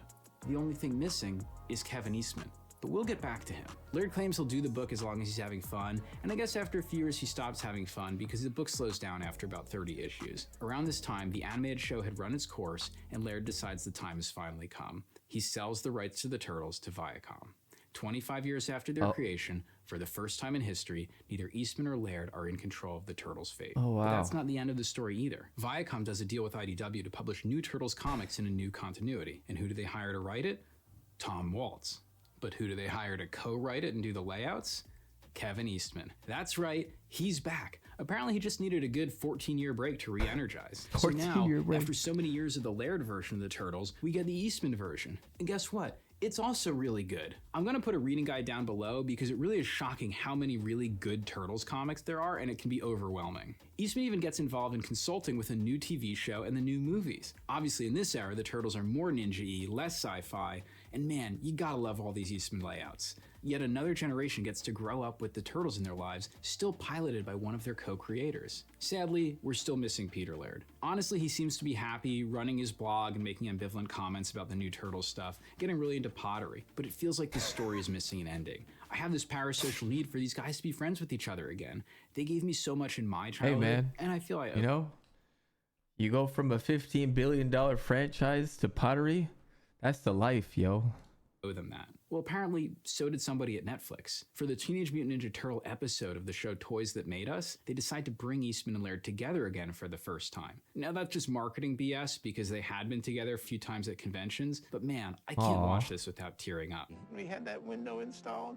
Yeah. Because our big idea was we'd each have a drawing table next to the window. I'd be in the other room, you'd be here. Yep. And we literally pass pages through the window. It never happened. No.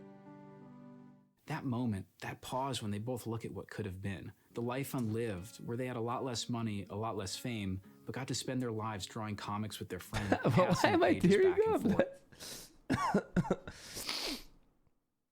Damn. But that's not the end of this story either, because shortly after that meeting, it almost seems like, you know, two friends had a falling out and they finally get back after so long and they kind of like reminisce about a lot of stuff. A new Turtles book comes out, and look who it's credited to, Kevin Eastman and Peter Laird. It seems that sometime after that meeting, Eastman dug through some old boxes and found an outline for a Turtles graphic novel that he and Laird had drafted during the golden years of their collaboration in the late 80s, but never got to make into a reality because their success distracted them. With Laird's blessing, Eastman expands the outline into a 5-issue series, and it's probably the closest thing we'll get to a new Eastman and Laird collaboration. Interestingly, it ignores all the continuity from the Image run, Laird's run, Eastman's run, erasing all those years of strife and discord, and serves as a direct continuation of and conclusion to their original collaboration. And of course, the magic was back, and it was a huge success. And the plot of that comic? It follows the last surviving turtle in his final struggle against the Foot Clan, lonely and haunted by guilt and remorse and the memory of his lost friends. As he lays their weapons down to rest one final time, he says, "I miss my brothers so much." Damn. Thank you guys so much for watching. What a fucking story, dude. By the way, this is Matt with 4 T's. Matt with 4 T's. I will post that in the chat real quick. I'm gonna post it. Bam, bam, bam, bam. There you go. Yeah, go check out the video if you want to watch it again. If you came in midway. But yeah, okay. Well, let's get back to Chaturday. The next game. What a very crazy and emotional story. Like shit, dude.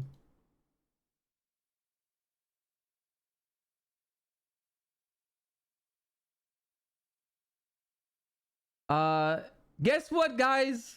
It's our weekly Vampire Survivors clone. Let's go. Let's give it up for Greenland.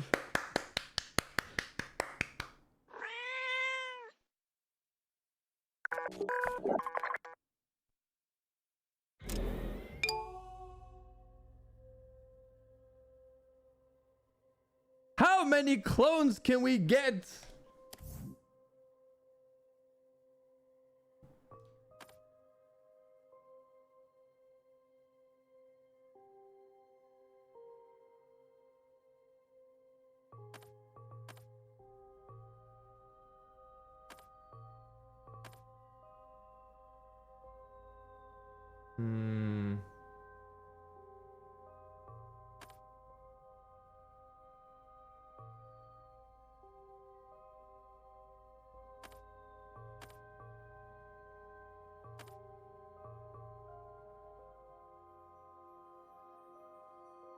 You haven't played a single Vampire Survivor type of game yet? Yeah. I mean, honestly, I think that Vampire Survivors is a great game for people that don't really have much time and just want to get like a quick fix of like video games.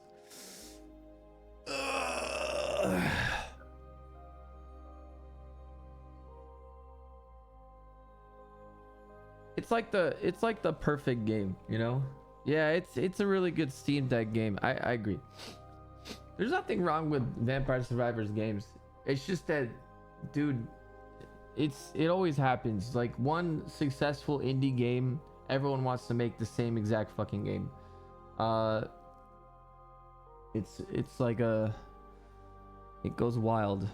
It spreads like a plague.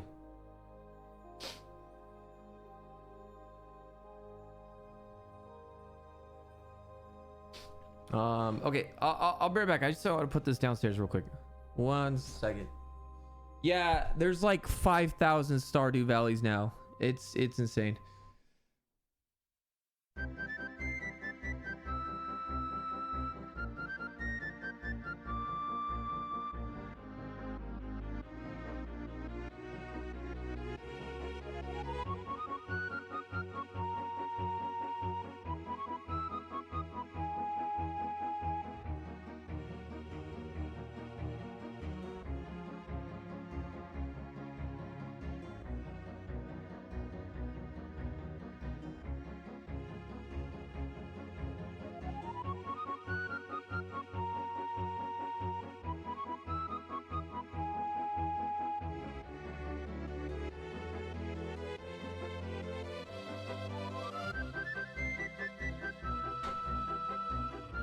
Ah, fuck!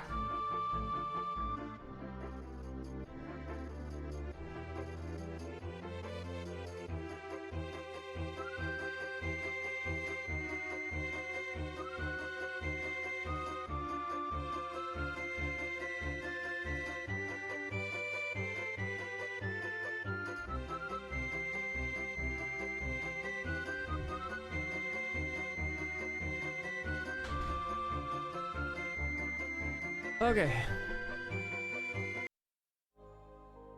Let's see what this one's about. Is it going to be the same exact shit, or are they going to do something unique and different?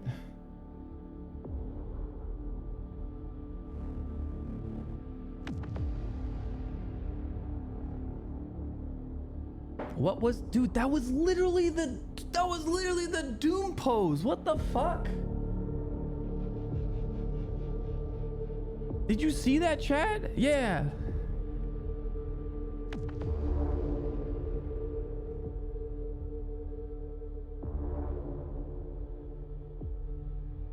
What? Wait, oh my god, look at this, chat. They literally put Vampire Survivor players. Dude, it's a fucking genre now. It's official, guys. It's a genre. It's no more just a game title, it's a genre.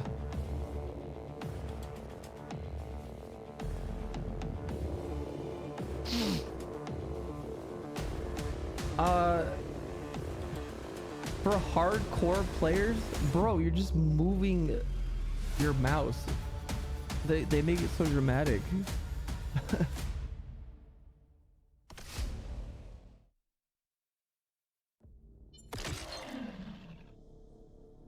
What the? Wait, what? I'm moving my mouse, but it's not doing anything? Oh, that was a weird bug. That was a weird bug. Okay, well, let's get started, huh?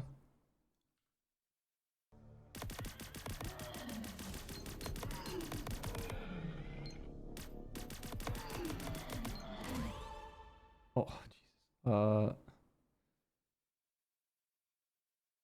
Cooling of weapon. Health recovery, it's a rare. Fuck it, I'm just gonna get the rare, whatever. Even though I don't really care about it.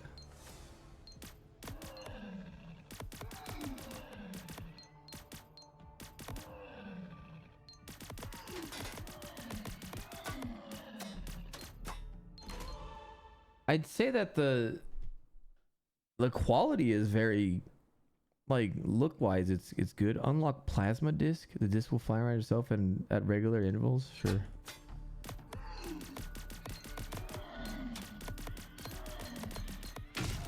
Airdrop.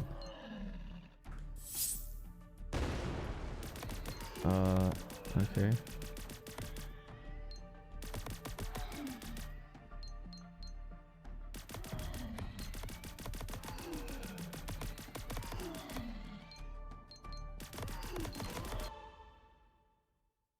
Penetrate one more enemy.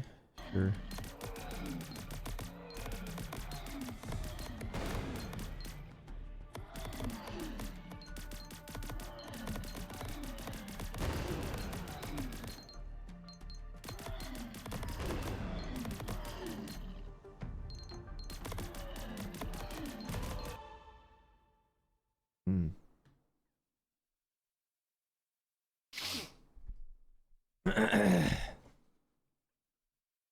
Wait 1 second.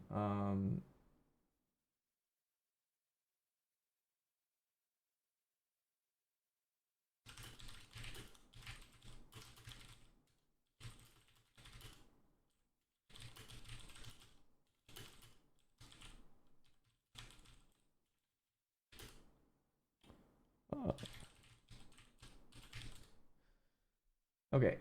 Sorry, I had to quickly respond to something. More weapon damage, but more heat generation. Sure. Wait, I can't move my mouse again. Dude, what? That is such a bad bug.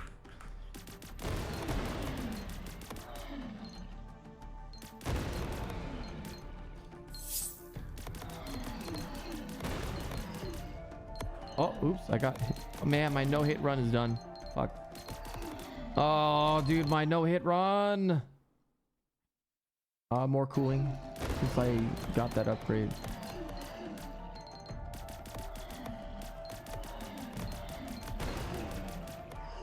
Maybe that's the hardcore part. Dude, I am so hardcore by doing this mode. Oh my god, I got an epic! When overheat, the weapon will unleash a shockwave that deals 20% of bullet damage. I'm gonna do it right now. It's not even that. Whoa!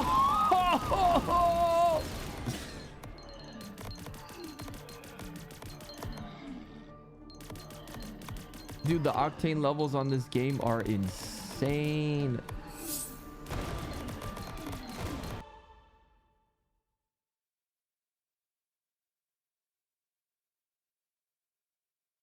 More More heat generation. More heat generation.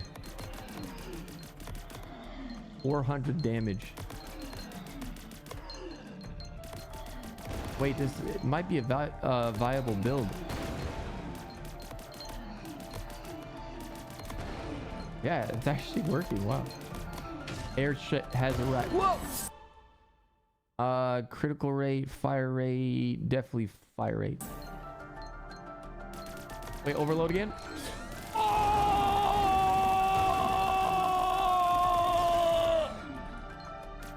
Oh, I got a blue orb.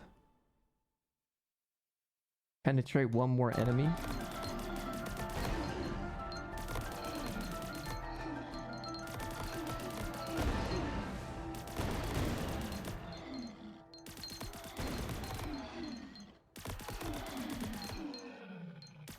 Okay, I have to admit, this one's actually not that bad compared to the other Vampire Survivors clones. Wait, what? Backwatcher. The Backwatcher can be connected to the main weapon and fired synchronously, as in like I shoot behind me as well. Oh no, it's just a baby gun.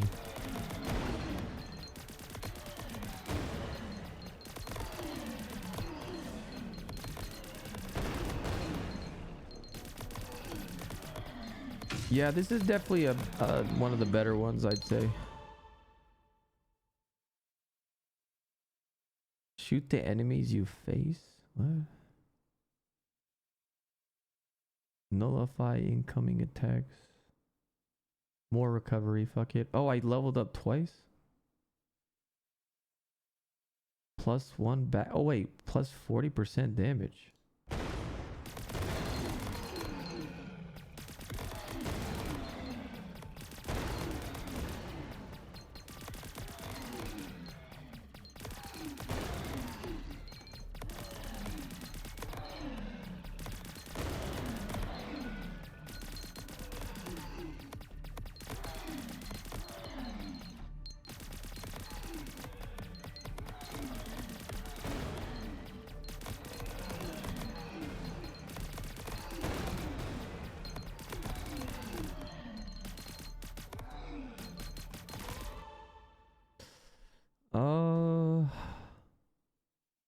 More plasma discs. Isolation shield.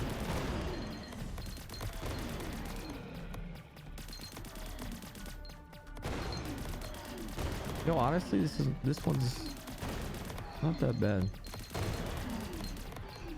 I don't know if I got lucky with like my loadout, but so far it definitely is on the easier side.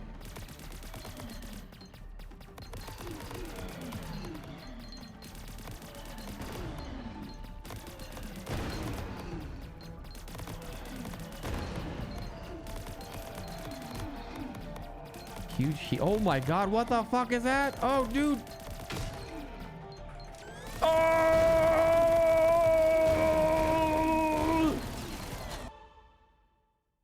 Oh! Bounce time. Ooh. Wait, if I get bouncing, then that means that I'll lose my piercing, right? I'll try it. Hypercore. Oh shit. 100% of 100% damage of equipment. Oh, only equipment. But oh, dude, let's just do all damage. Yeah.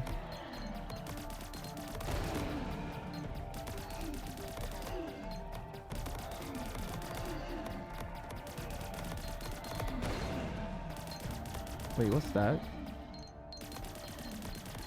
I'm assuming I can't go out.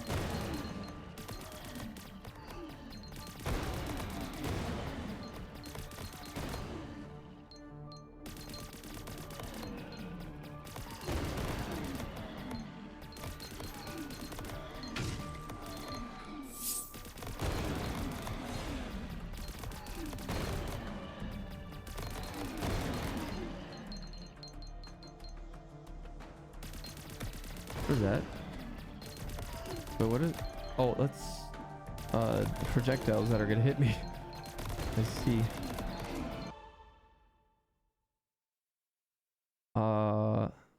More heat generation.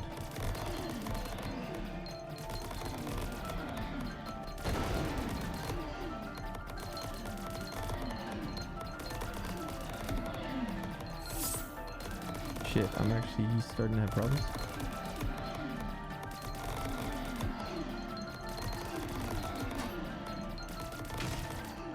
Isolation shield.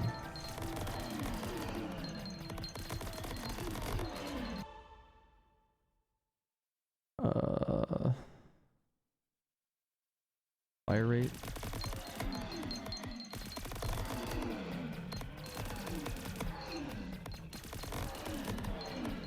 You like the heat concept? Yeah, that's a really nice touch as well. I agree.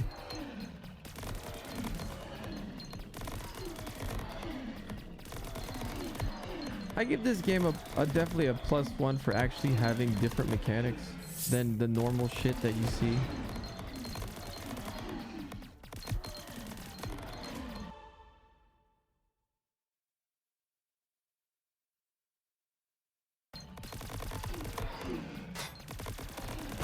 Can that hurt me? Oh shit. Flying radius and speed. Nice.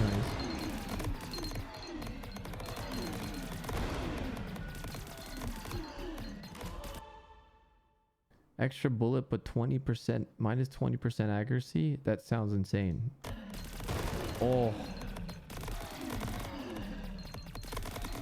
Okay, things are starting to get pretty insane.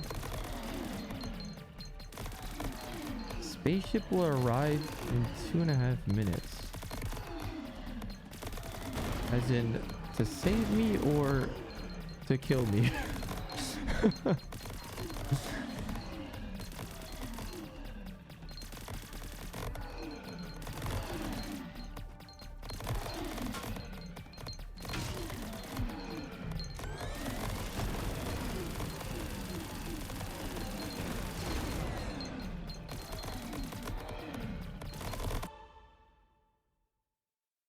Plus duration time and charge. Oh, charge time. I'll get more discs.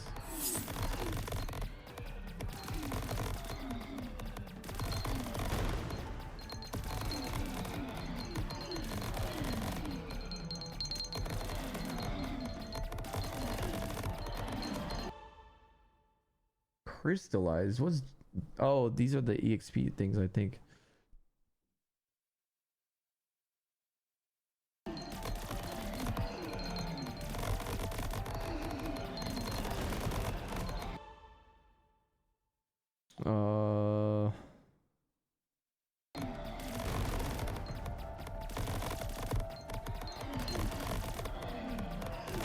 Uh-oh, am I at the point where I don't have to move?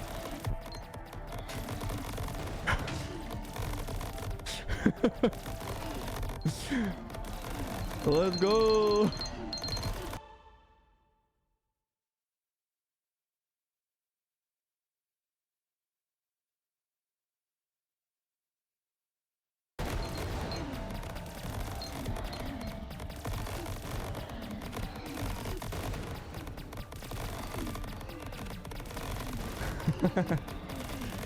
Maybe I found a broken build on the first try.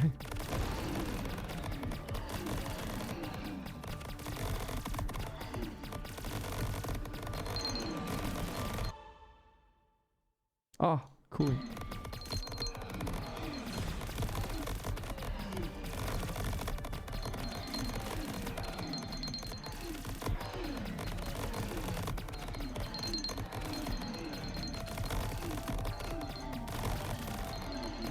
Guys, in 30 seconds, I'm either gonna die or I'm gonna be saved. We don't know which one it is.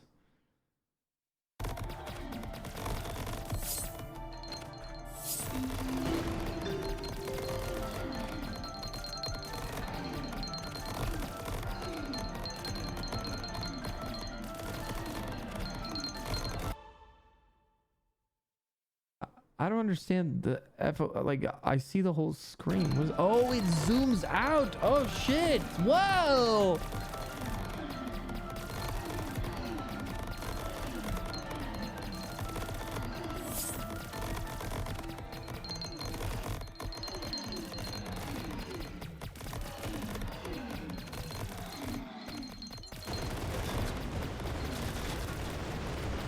Ship is about to land. So this is me beating a run? Did I actually beat the run? Oh. Huh. Okay.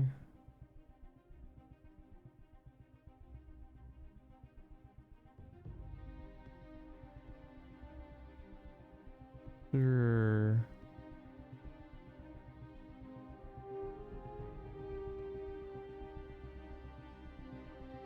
Wait a second.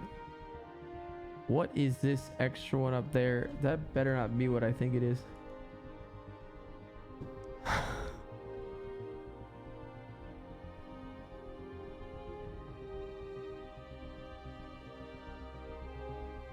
Upgrade?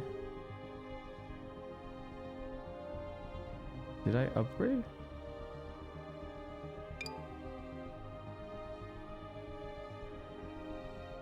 Huh?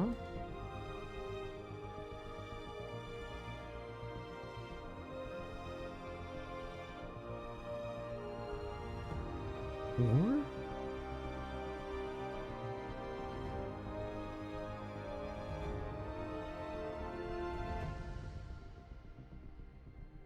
Mission has...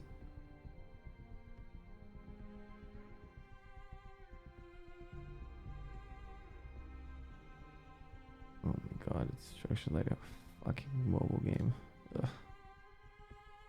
Ugh.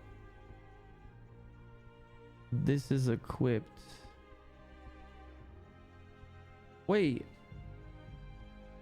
Do you continue runs? Because this is all the stuff I have, right?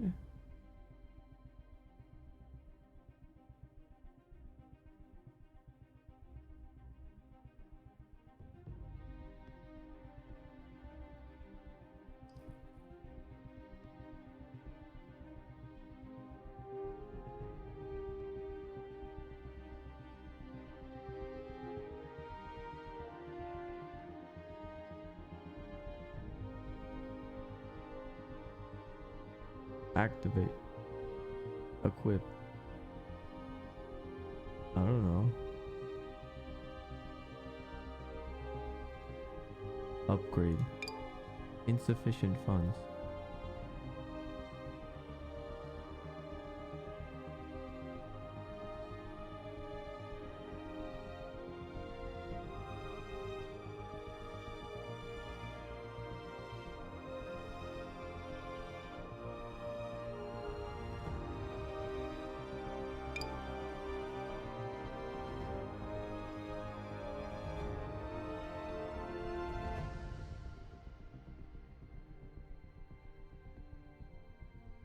So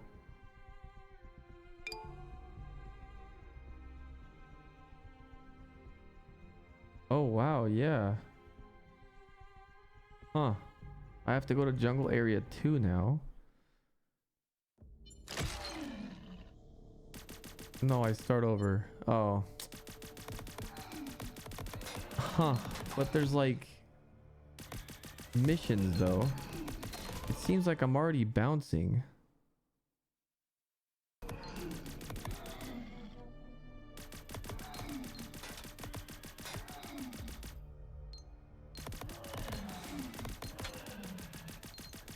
Yeah, the mods are, I guess, better progression, yeah.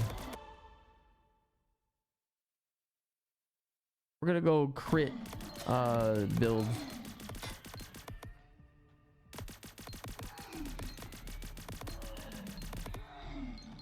No, I thought you like if you beat a level you keep your upgrades, I thought maybe.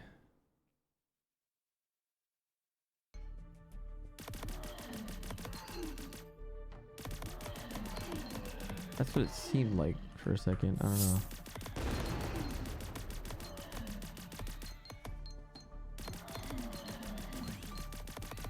I haven't been using my dash. I haven't had to really. There you go.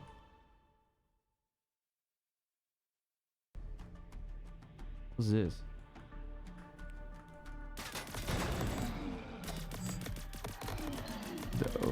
What? Hmm? I don't know what that was.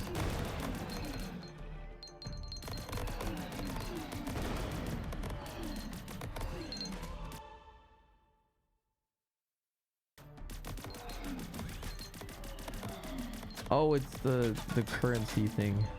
Okay.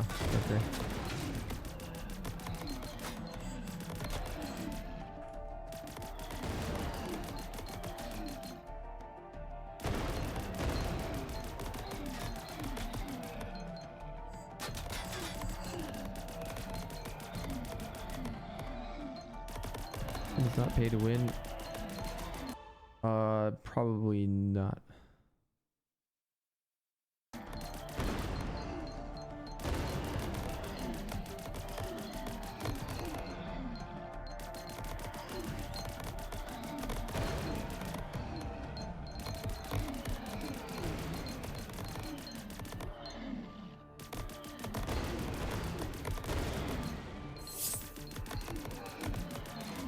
Things are getting a little crazy around here.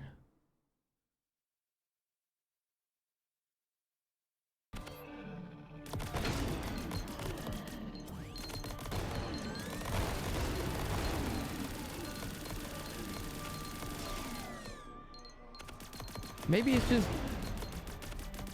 easy at first to get used to the game, and then yeah.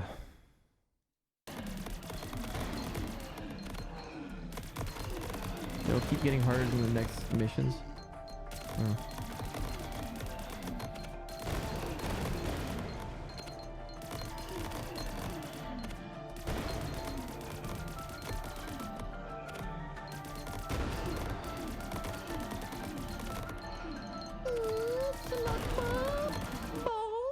No one chafe.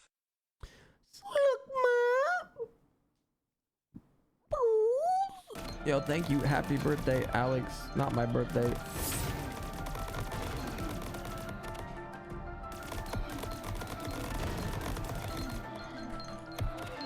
What the fuck?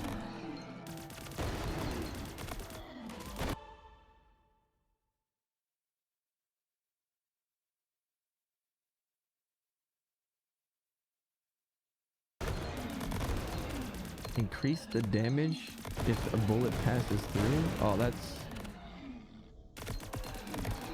kind of difficult to do. I don't like that one. Ah, there it is. Weapon damage but heat generation. I want to try with something else. This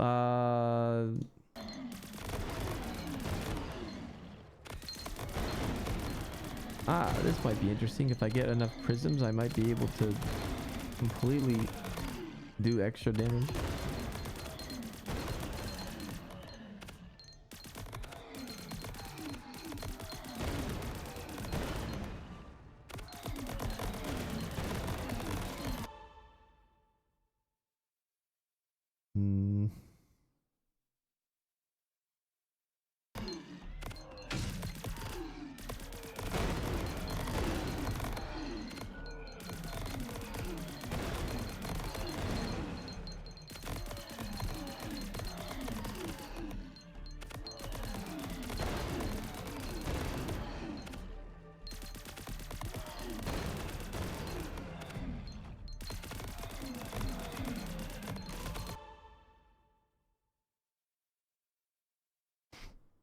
One extra bullet again. We got 3.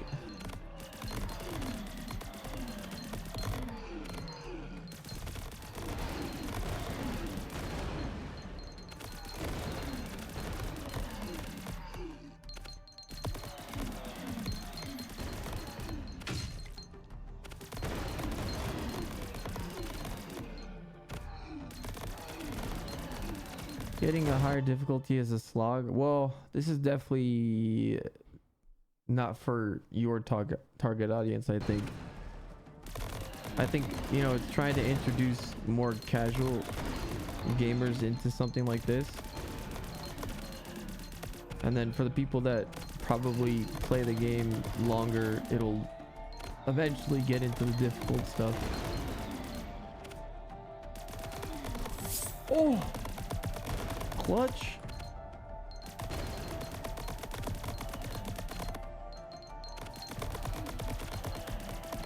Man, my build before was way better.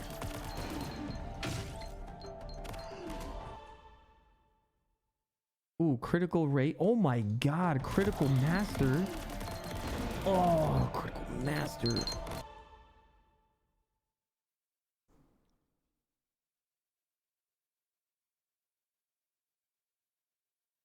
Critical damage.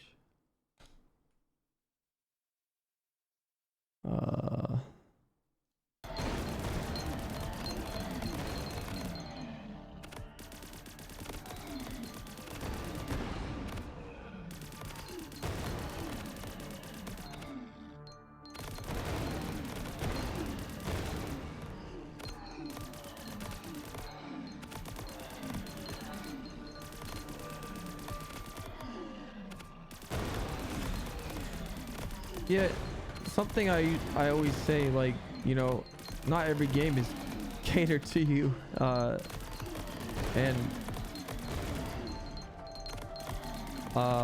you know, if you feel that the game is not difficult looking enough, then yeah, maybe it's just not for you.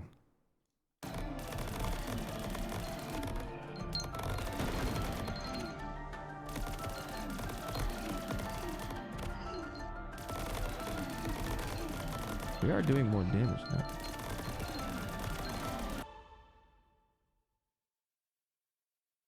Oh man, I feel like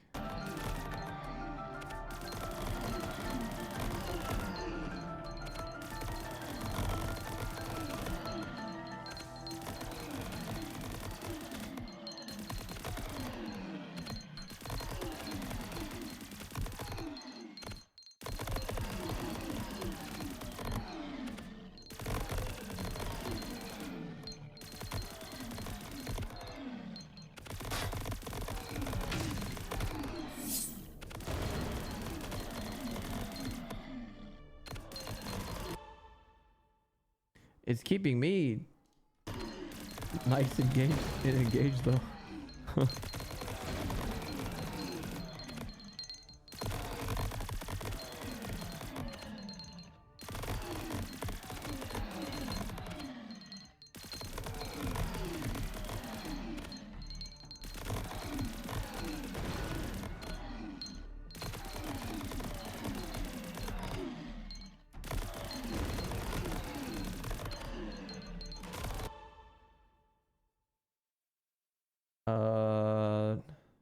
Amplification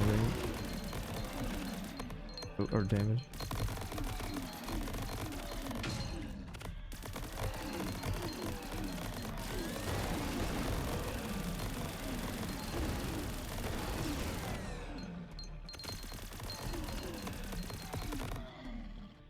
The fire rate feels counterproductive with how fast you overheat. There's mechanics in the game that you want to overheat. I think it's on purpose by design.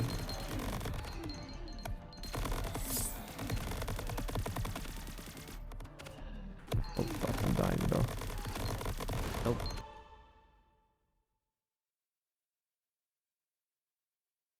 I haven't tried this one.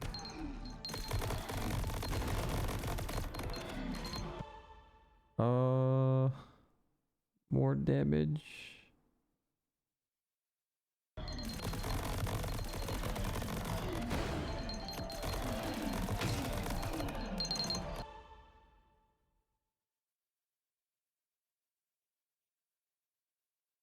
It won't let me get any more crit rate. Fuck.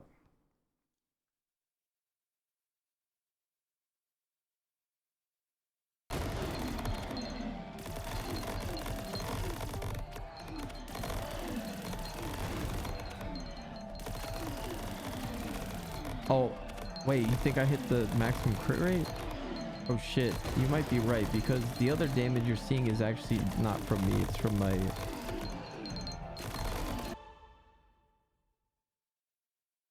this is the thing I was talking about. When you overheat, the weapon will unleash a shockwave that deals... Yeah, see, they kind of, I guess, incentivize it.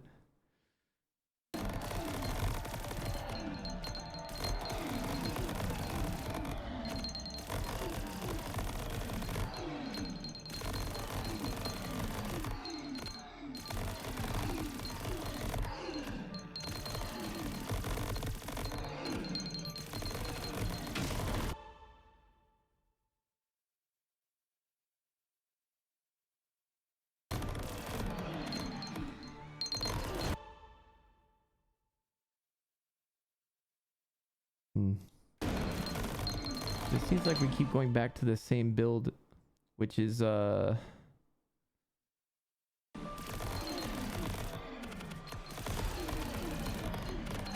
hoping there's more variety at least.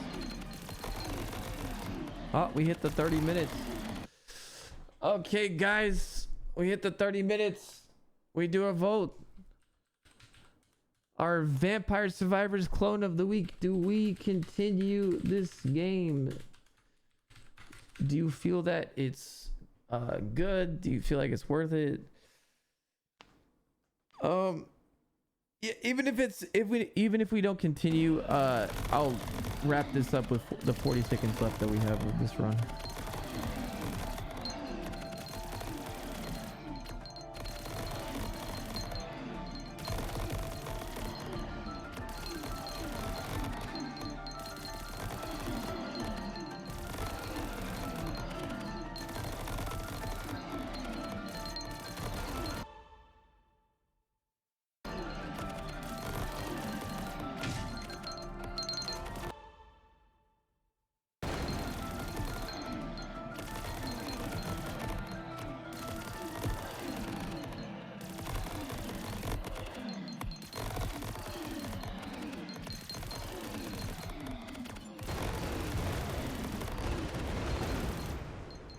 Yeah, currently right now there's not really much, I'd say, difficulty with it. The answer is no. Okay, I thought so.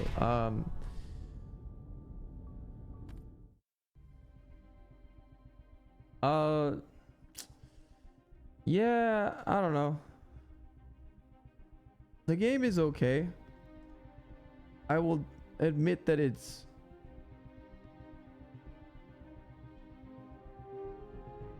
better than most Vampire Survivor clones out there.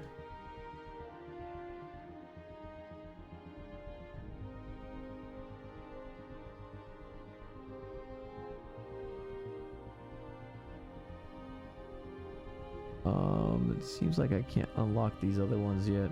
I don't even have the passive.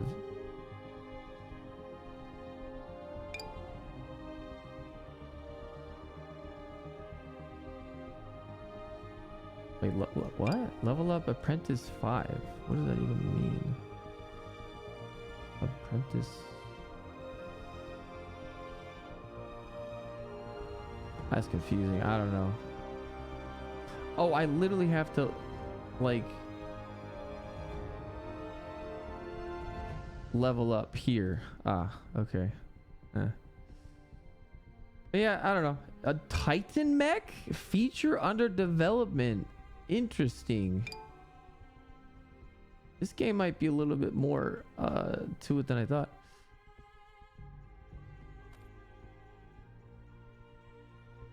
Okay, yeah, I don't know. Interesting game. It's not bad. Not that bad.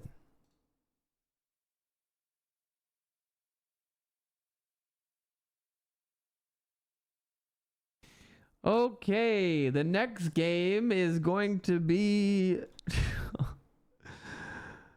I don't know about this one, man. I don't know about this one. Oceanhorn 2, Knights of the Lost Realm. This game might look very Familiar.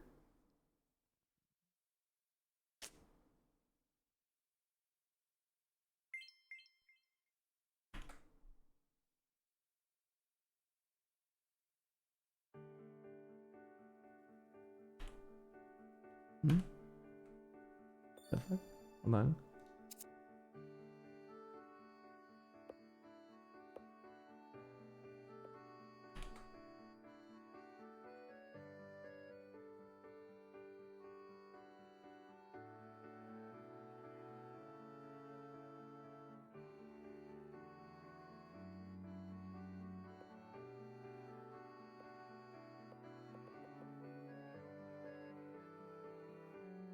Boy.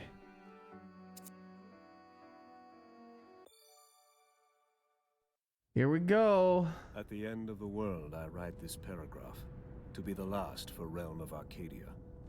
They fought valiantly against this end, but they are powerless before the fate set by Kronos. The sands of time have run many times since these events were set in motion, and none who took part in the downfall of Arcadia was left unchanged. Ah, an observer. At a time like this, your appearance is surely not a coincidence. I will show you what transpired, but for you to understand the whole story, you must experience it yourself. This I can tell, though. It is a tragic tale of two eternal souls. It began on a dark and stormy night, and all within a lost realm. Morning game? No. You'll see. It might remind you of a specific series.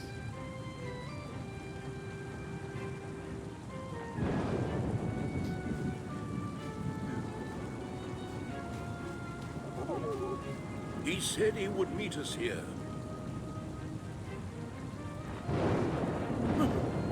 Is it really you, Mesmeroth's old friend?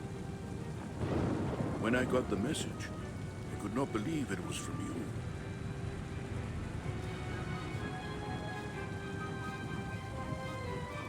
What the fuck is that on his forehead? Because of my mistake. It's a double Triforce. This child is for you to raise, Master Mayfair. Take good care of him.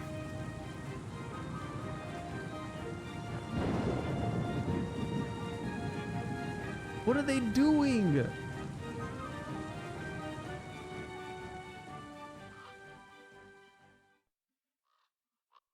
$18 late. I think it was the rain effects. I don't think it was VSync. I think the rain effects just really sucked. Maybe. We'll see.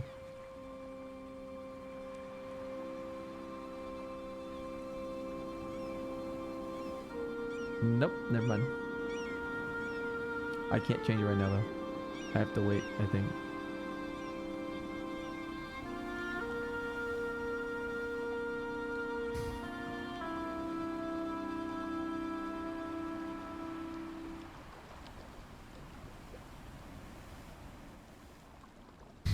Retrieve a lockbox, stolen from me many years ago by pirates. Its contents are vital for your knighthood. Good luck, Master Mayfair.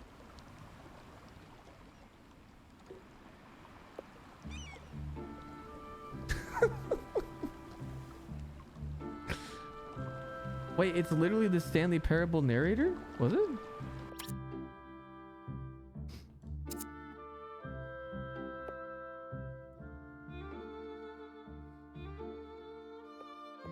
Ah, it was off.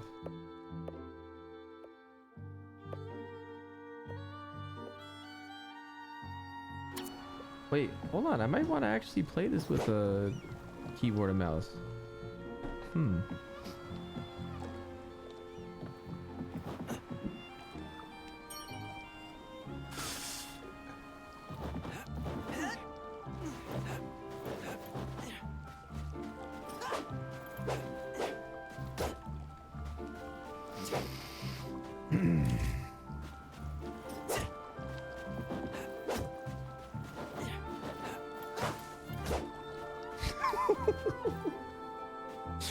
No way. I told you, you might recognize the feel of the game.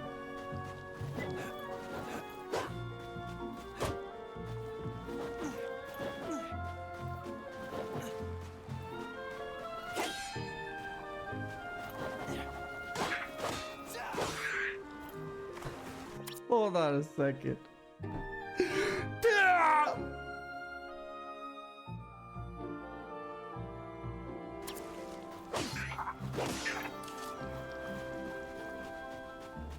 Is there a lock on?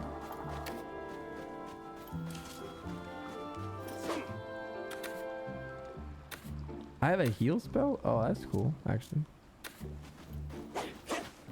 Dude, the animations are so fucking jank looking. We're playing The Legend of Zelda.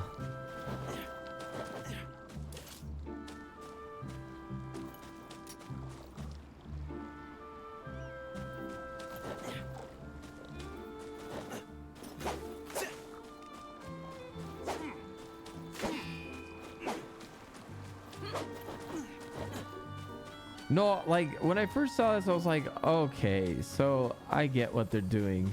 But then when I just saw the cutscene with the guy with the double Triforce, I was like, bro, you couldn't have thought of a different like marking you could have put on that guy's head?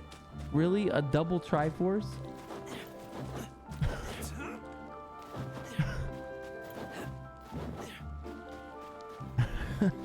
There's so many different shapes, but they picked the double Triforce. Soul Slicer, thanks for the resub. Okay, hold on.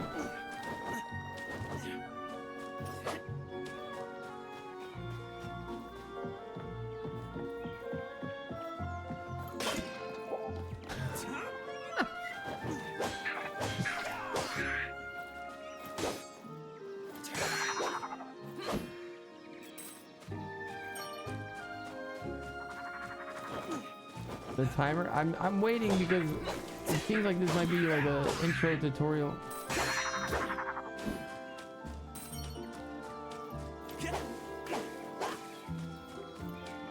It looks great. I mean, yeah, like the game looks great. Yeah, sure. You want to ignore the fact that they kind of took a little too much from the game.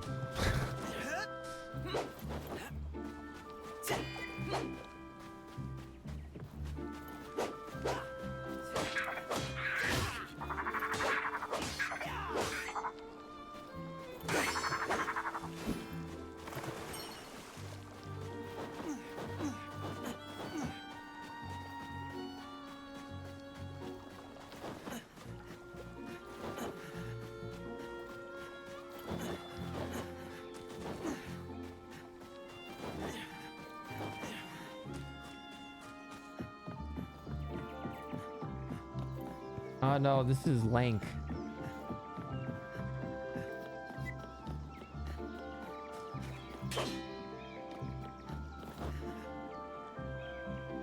No, not Lonk, it's Lank.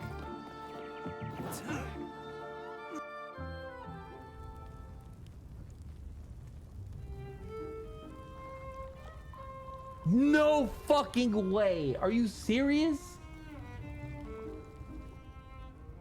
Can you have a little bit more originality?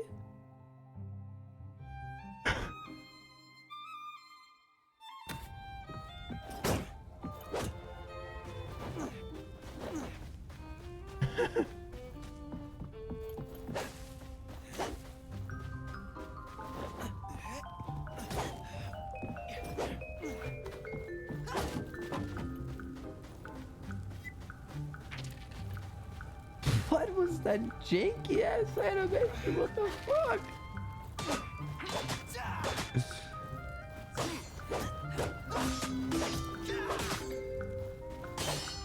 Okay, I'm just gonna start the timer. I'm starting the timer. Okay.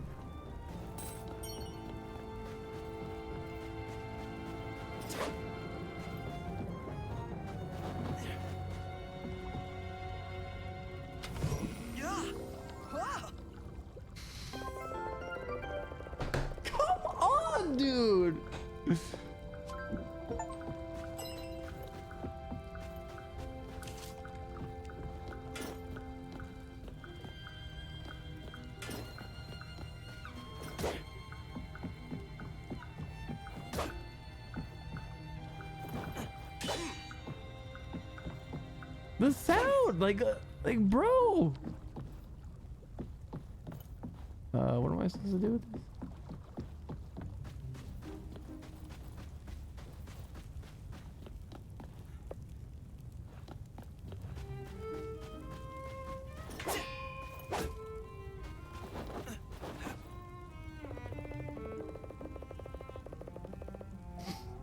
Oh, use your shield to push it.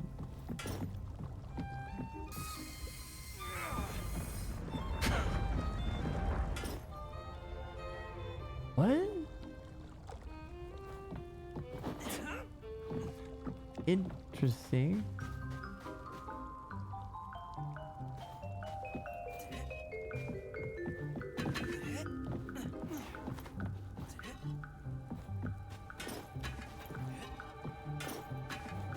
It says R trigger to throw, yet I keep putting it down. They're not gonna get sued. They can't get sued for this. But like, it's more like there should be shame at least. Like,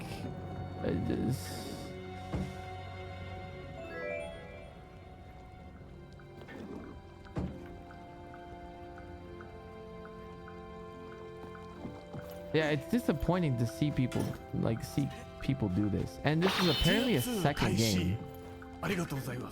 New Zelda game. What's up, Neon? Thanks for the 68 months.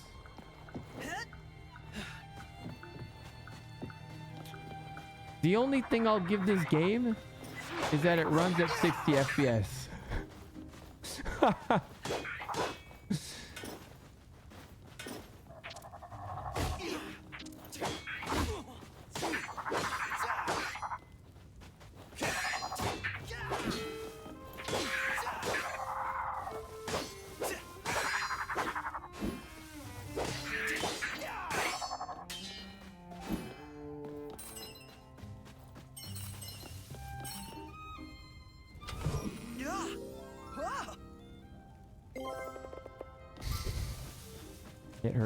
It hurts to play this, actually, as a big Zelda fan, actually.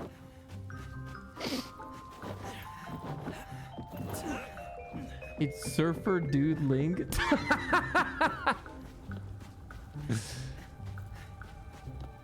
That's a good one.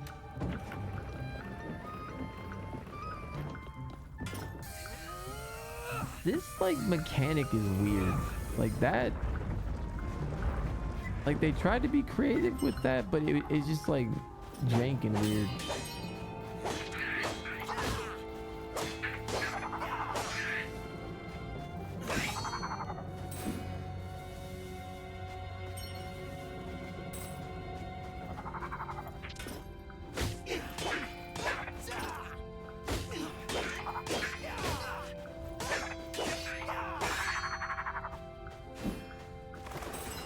Honestly, the combat is pretty bad.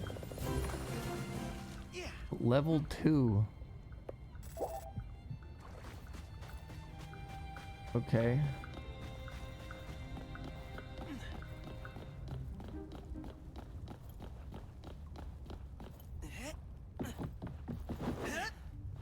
Oh my god, dude. What did they fucking tell their voice actor?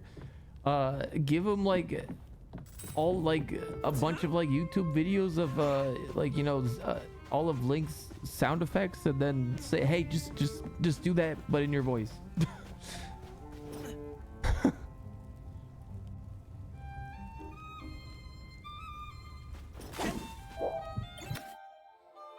Spell materials. Okay, so this is something that could be cool about this game.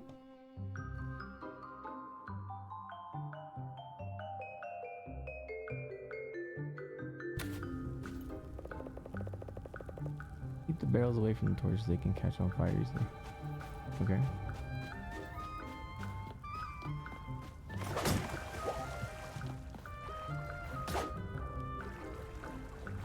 Oh, I get it.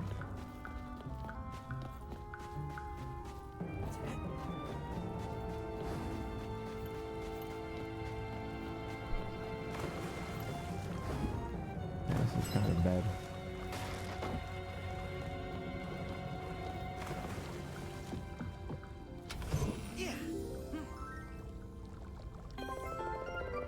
I got a heart piece for a heart container.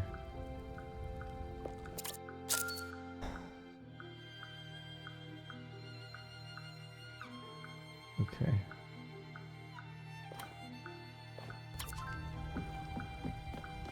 Only need 3, not 4. Yeah, the one thing that they tried to make different about their game. Make it 3 instead of 4.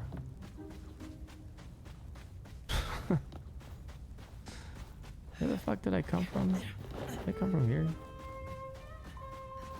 No.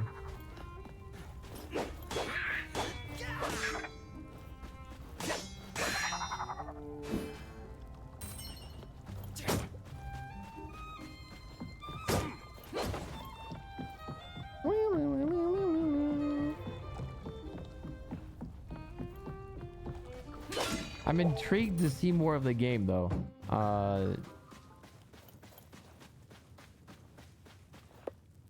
I need to find the captain's. Are you fucking serious?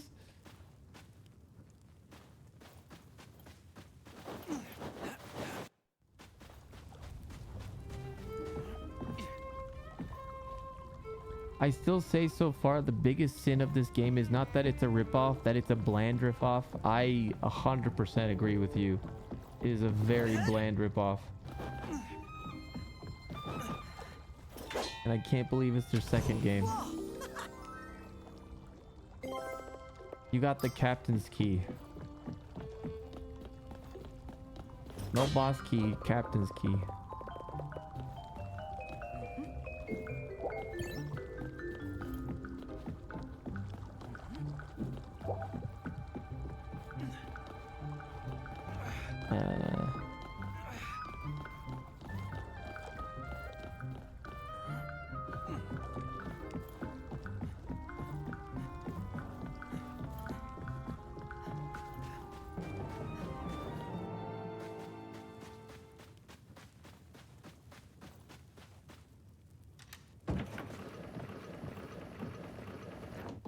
A boss fight?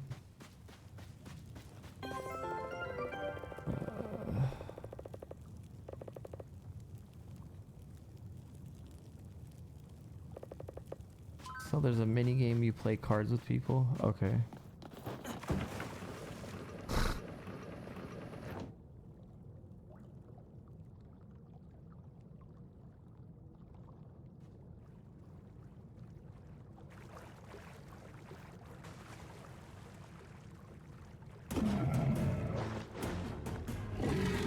God, that thing is hideous.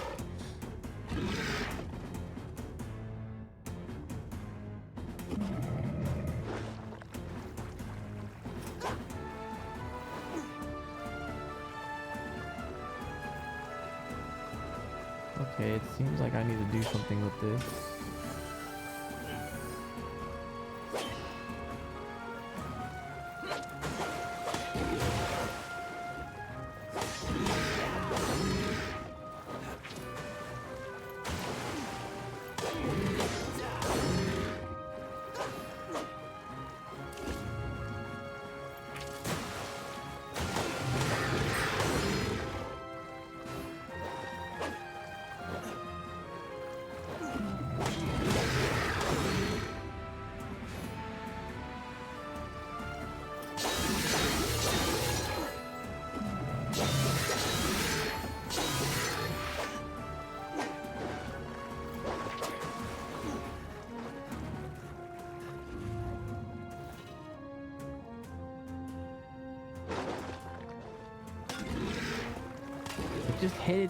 They just hit their own friend.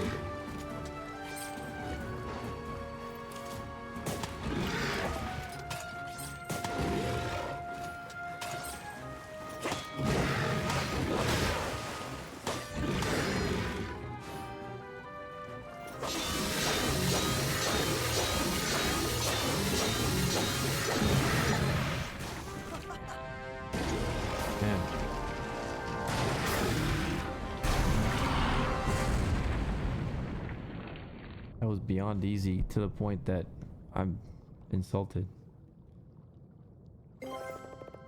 There was no like gimmick or mechanic for the boss fight. You just slash.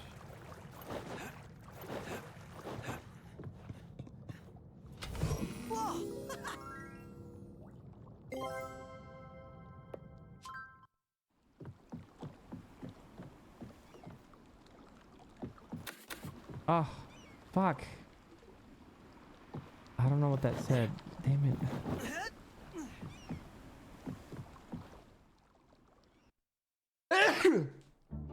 Excuse me.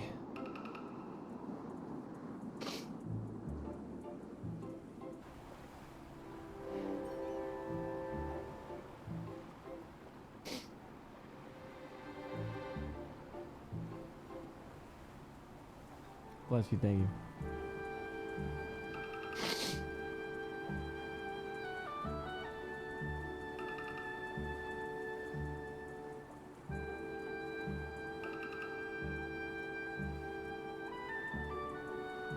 It's trying to beat every big Zelda game at once.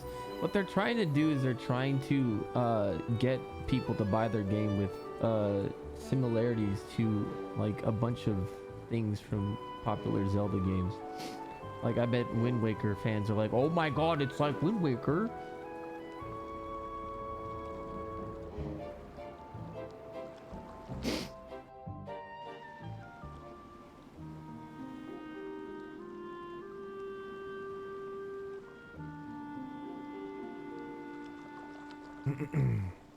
I'm on a boat.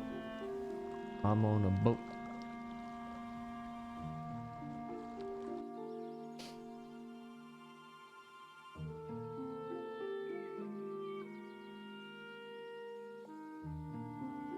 Are these my parents?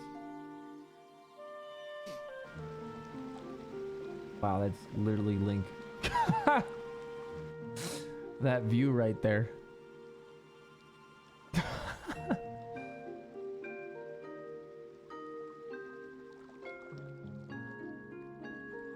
And then when you look at him in the front, they're like, wait a second, that's not Link.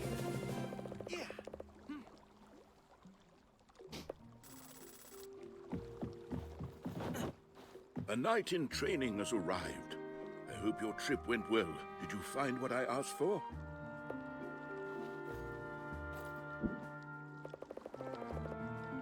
Good.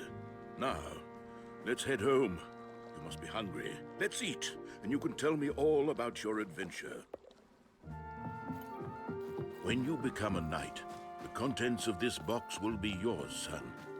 Lucky for you, those pirates never got the lockbox open. Okay, let's go through here. Okay, let's go through here. It's a beautiful day, and people want to spend it outside. It hasn't been this warm for weeks.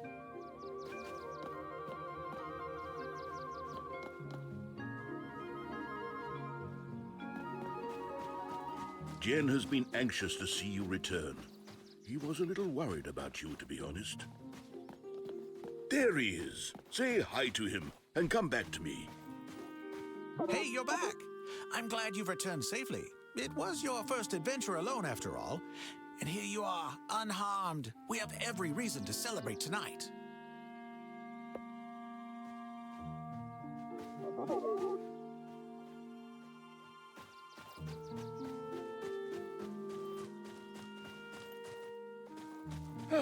Here we are. Home sweet home.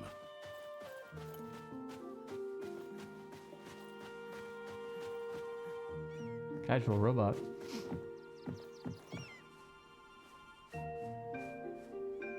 Why is there a robot? What genres is? Oh, dude.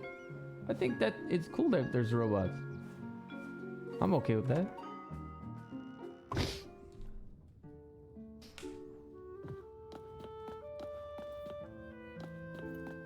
Dude, this is very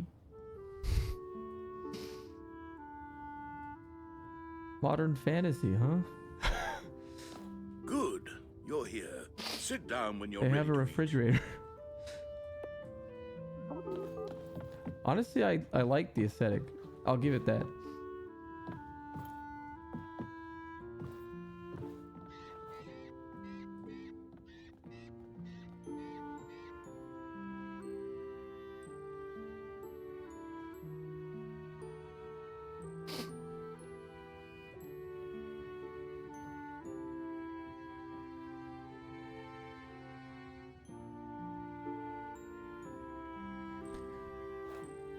Yeah, I like Tekken Fantasy as well.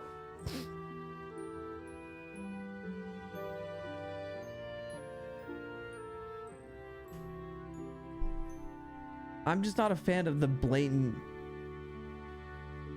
blandness of the copied things from Zelda, that's all. Bring the key to the town gate from the chest.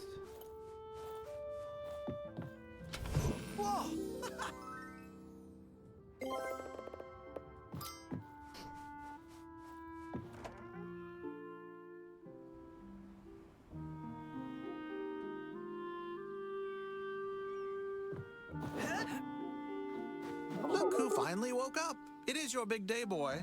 Hurry to the tower in the forest. Master Mayfair has a surprise for you. If you get lost, take a look at the yellow symbol on your map. The voice acting is actually pretty good. I have some errands to run. I will meet you at the tower.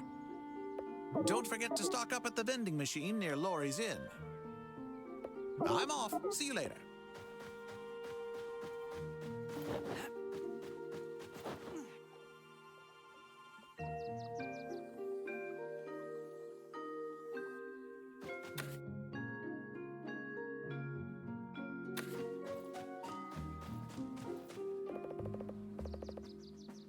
Lord Crimson.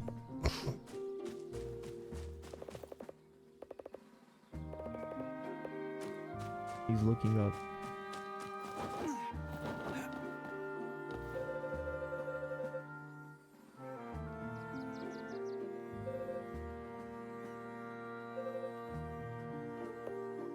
You can count on me.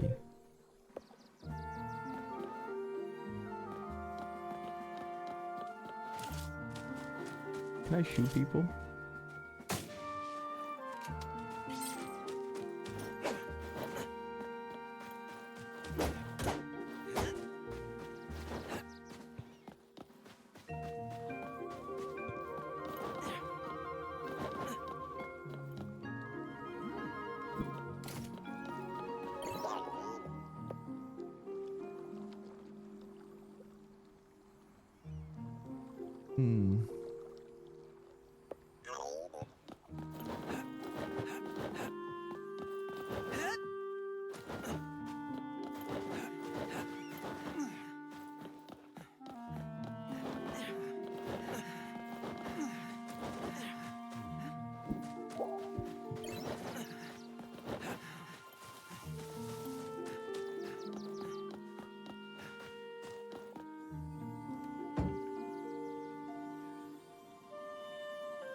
Yeah. My biggest gripe as well is that this could have been a cool game if they had not put so much, like, everyone's saying it, like there's already been like 50 comments like, what's the Zelda copy, what's the Zelda copy? If it wasn't so much like that, maybe I would like it more. I don't know.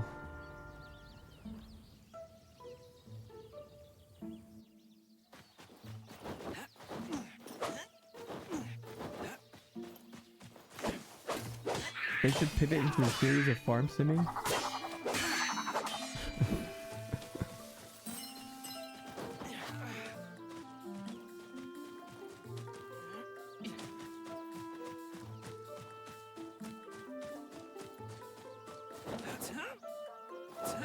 Whoa, whoa, whoa, whoa. Weird mechanics on how that works.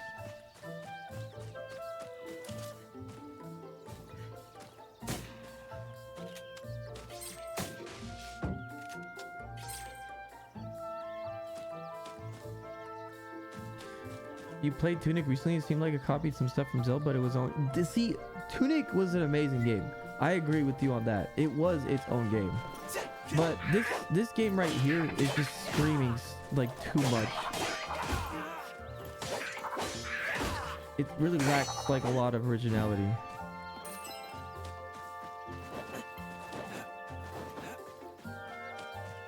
Yeah, you make a really good point, Kirby Dance.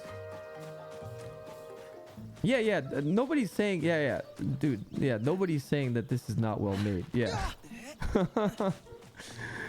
It's just a lot of people have a problem with like it's just overboard on like, you know, being a Zelda clone.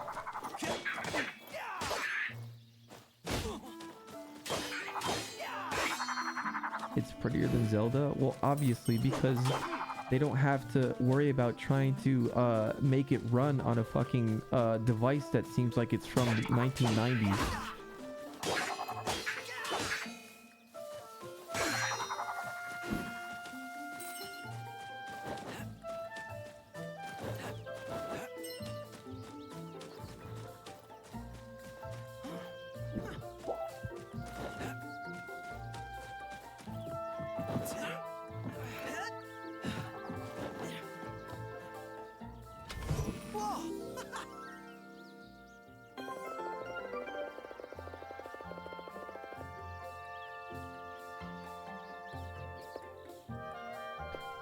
Now this is a cool mechanic. I'm on board with this.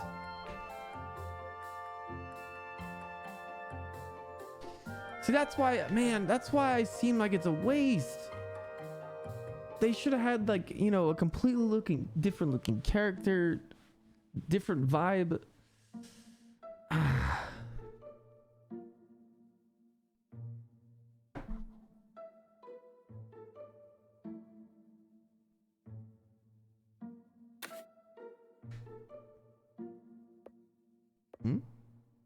Going to the knight's sword. So now I have flame on my sword. Wait, no, I just do more damage. That's it.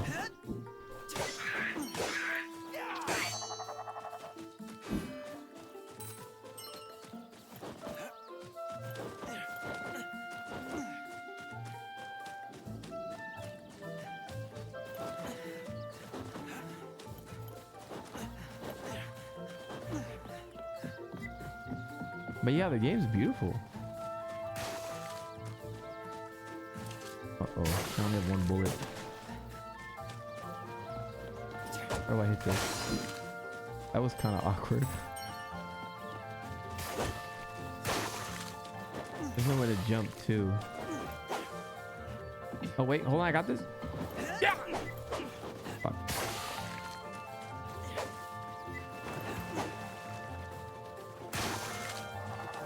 Huh, I can't hit enemies in the air.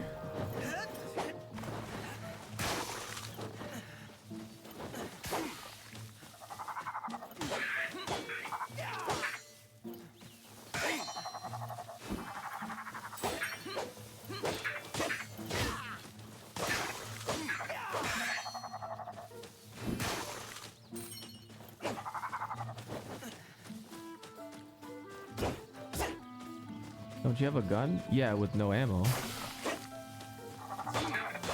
I just used my last ammo.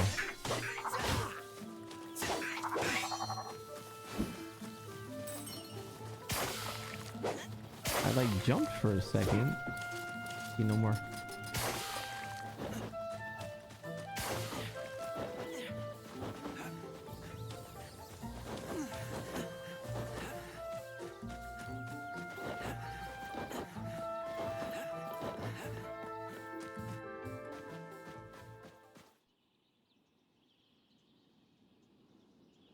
The leaks are indicating that the new Nintendo console is similar to the Steam Deck in power.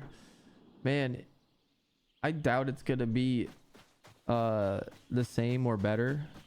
But like, once again, they're just gonna be behind on tech, and the games are gonna run like shit.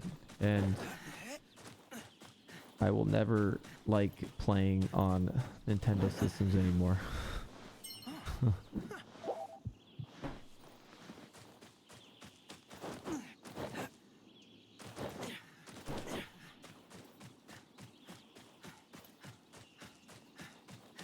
I thought he said he had errands. What the fuck?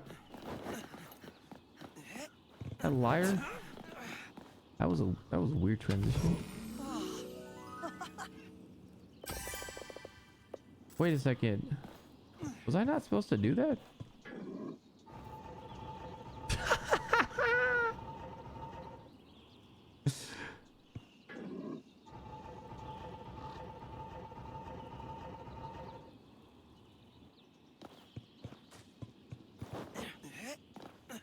Okay.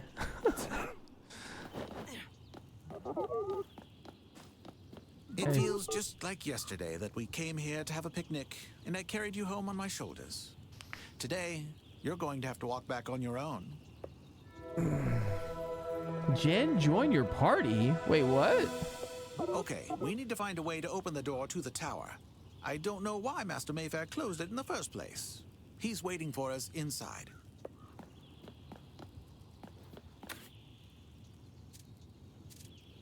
You just follow.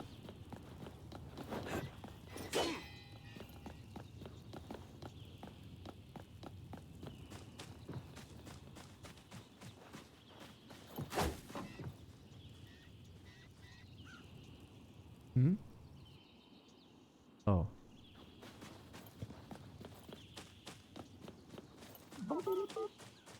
How the fuck do I get up there? Do I shoot it? I don't have any ammo.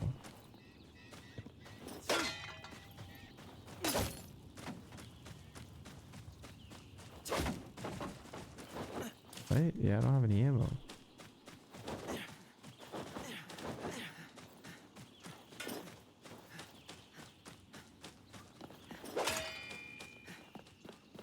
I think I can help you with this one. I already did it, Jen. I already did it.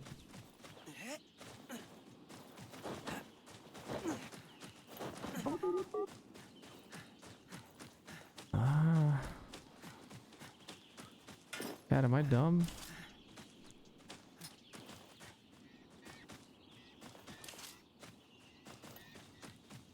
Because I don't see any other way up there. Oh, there you go.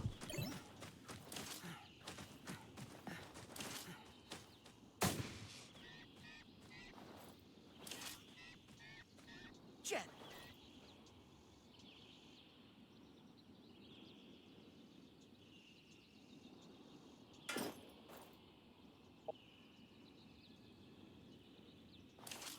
Stack the barrels.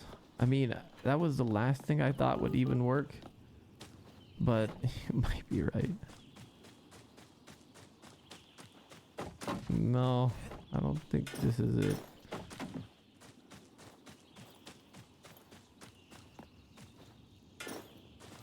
You can carry and throw various objects.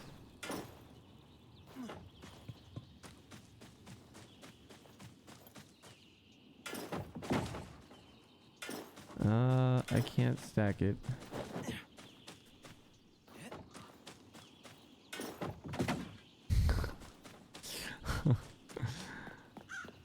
Can you hold the A button while holding the item?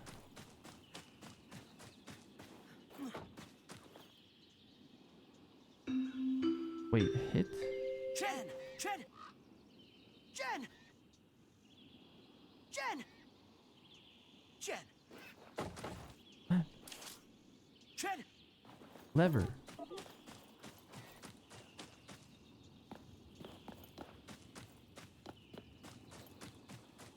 Do you do anything, Jen?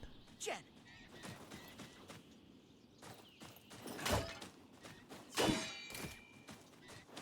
It gave me ammo. I think I'm supposed to shoot it.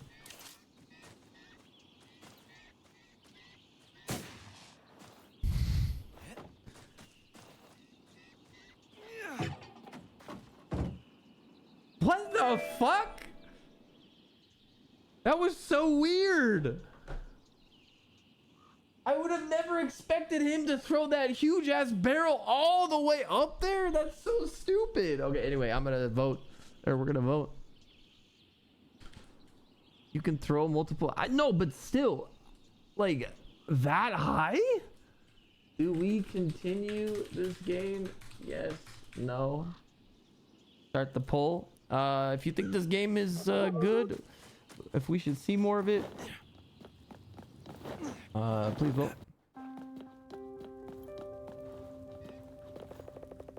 No way! Was that thing bouncing around?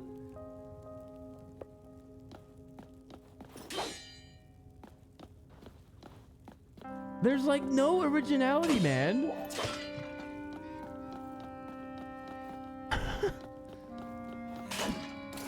It's like those things that you find in walls could talk. Zelda. I This forgot what place they're has called. stood here for hundreds of years, if not longer.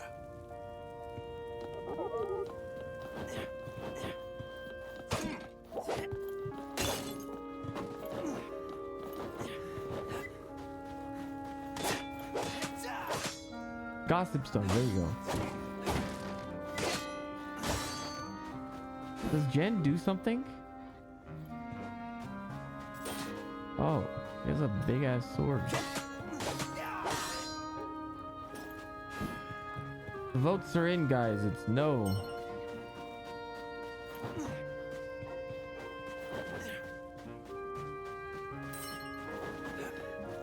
Has anyone played this game at all?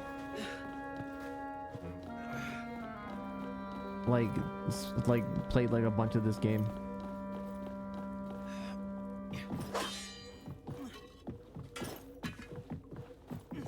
I have it. I've played it. Okay. Can you please enlighten us? Do you think this game is good? I mean, most likely you'll think that. But like, is there anything about this game that really stands out?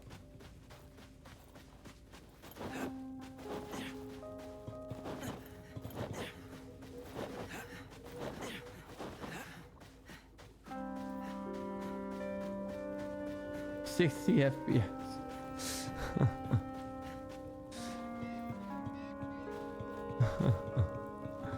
It's a video game. How long does it take before you encounter a voiced female character? What kind of a question is that? What? The story really takes off after the starting area? Okay. I extend for 30 more minutes. I want to give this game a chance, but it's really not. It's actually disappointing me the more I see of this game.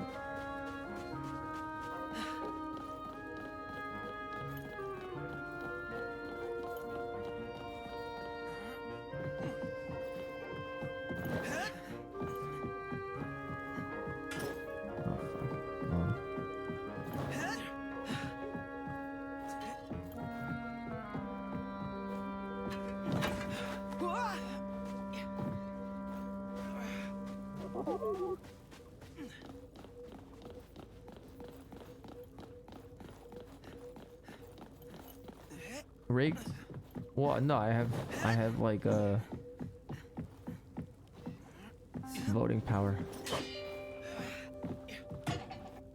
What, I headbutt it? What the fuck?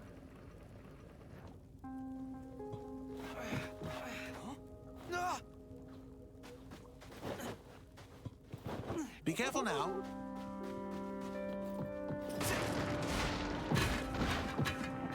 Wait, what? What the fuck was that? Scene? Well, That was weird. this is only a minor setback.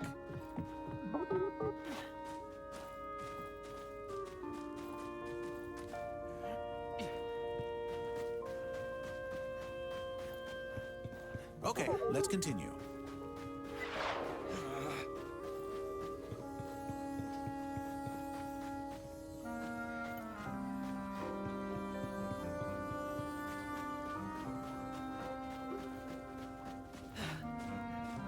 Well, no, like, for example, like, there's a lot of games out there that do Souls-like games, right? But at least they do a lot of different mechanics and, like, try to do a lot of, you know, visually as well. They try to do different things. This game screams Zelda, like, so hard. To the point that, like, you should be able to compare it to Zelda, because that's what the developers seem to want, I think, because everything is so fucking Zelda, you know? At one point, Arcadian soldiers were stationed here, but that was during the Direfolk War, over 20 years ago.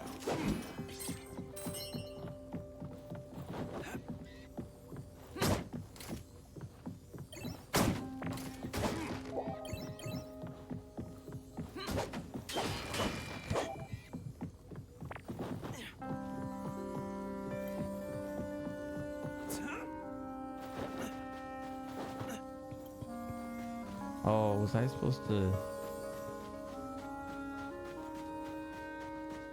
do this mechanic again?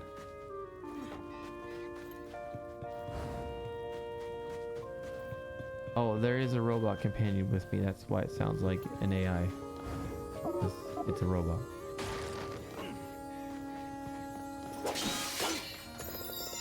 The bloodstone.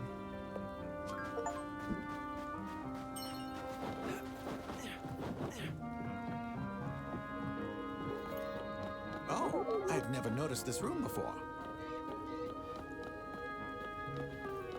Master Mayfair's there.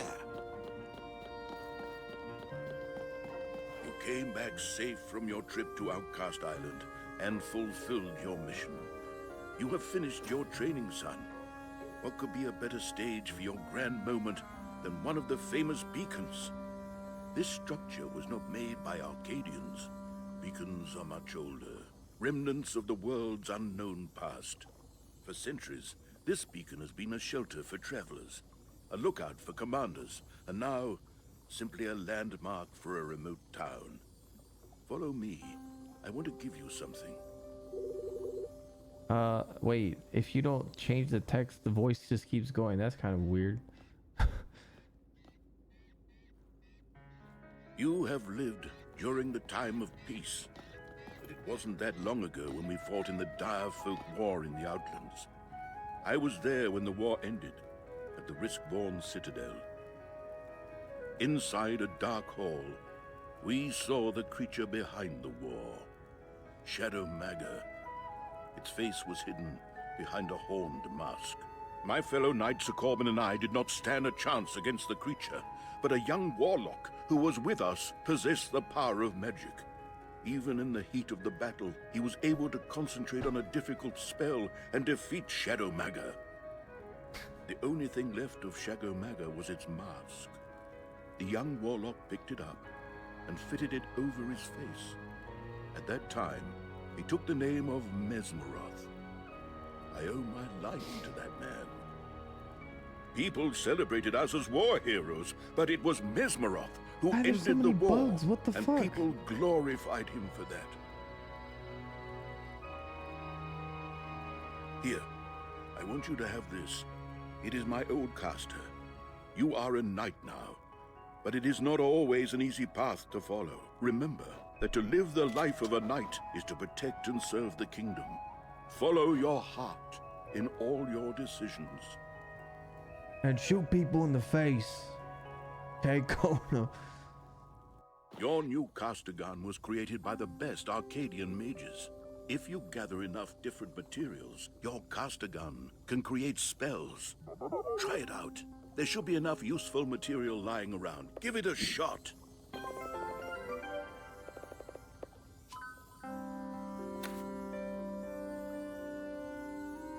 How do I switch to it though?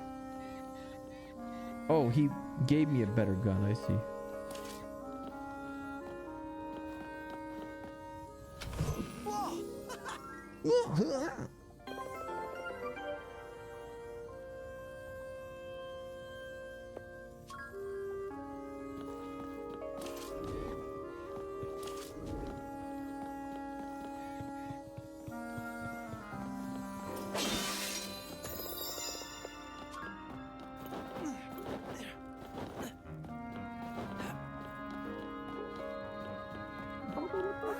What are these random things I keep finding?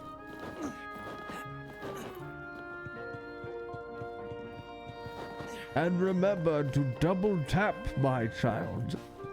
We can reach my house from here.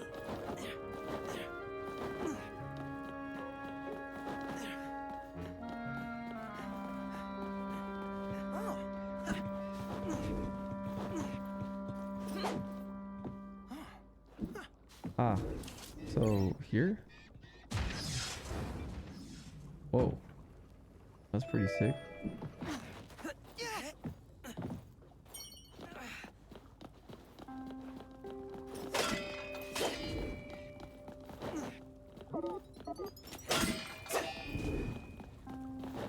Find a way to get that gate open.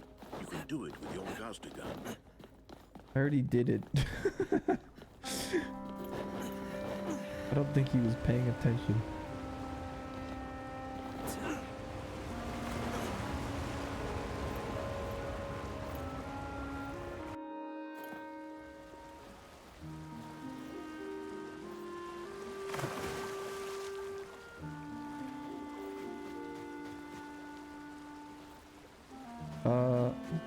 Yo guys, you coming down? Oh, don't, they teleported when I wasn't looking.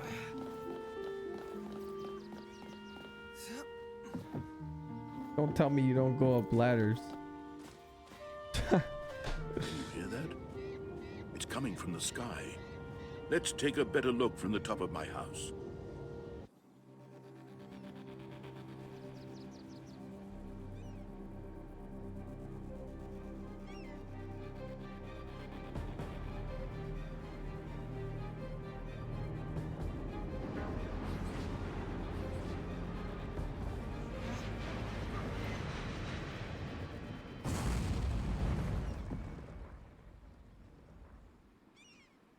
I know that airship and its pilot. It looks like she's crashed into Warden Woods. You've got to save her. Here you go, guys. Take the shortcut behind my hut and hurry.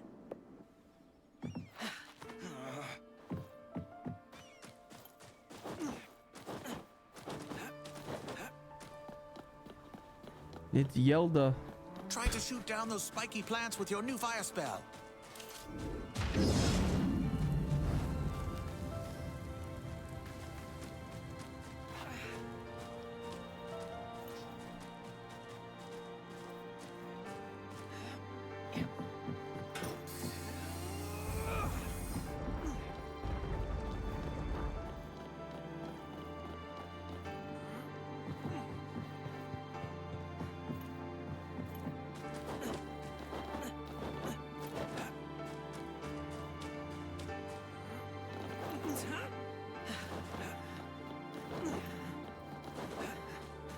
Wait. Where am I going?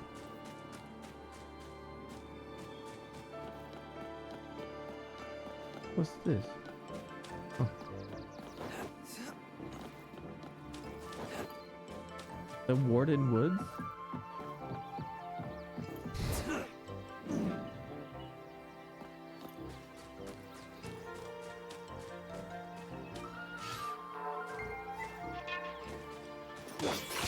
No back attacks? What the heck?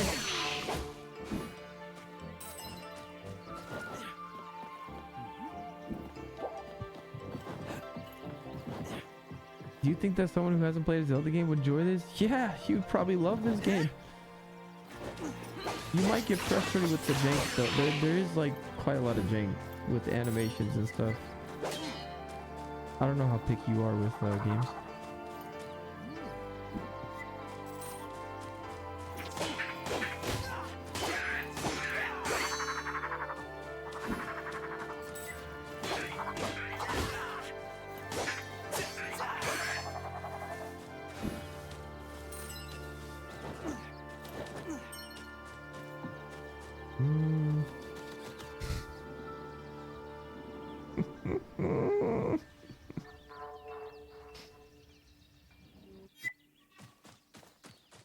We found Yelda.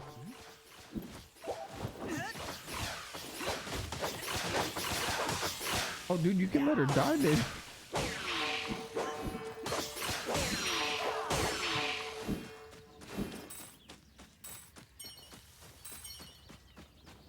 Hey, why did you interfere? I was having a nice streak. An old man told me to help you. Do you need other people to tell you what to do? I am Trin from Mechanical Assault and Reconnaissance. I can't believe what those bolt heads did to my yellow bird. Hey, you came from Arna Village, right? I desperately need to find Master Mayfair. Do you know his whereabouts? Can you take me to him? Well, not really. You know what? I'm not really asking. You're the only knight and he's the only master around here. Take me to him immediately. Dude, what is this dialogue? Oh my god. What the fuck?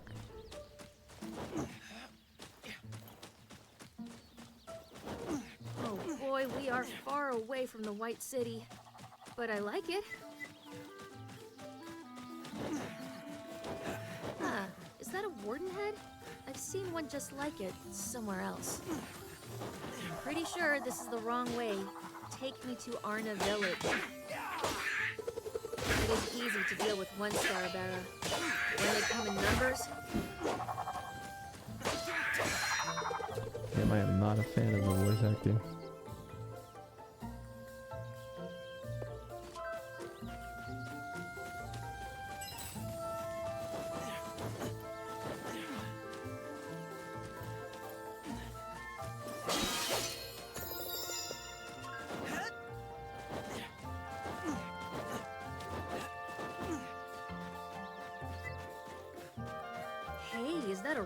Caster gun?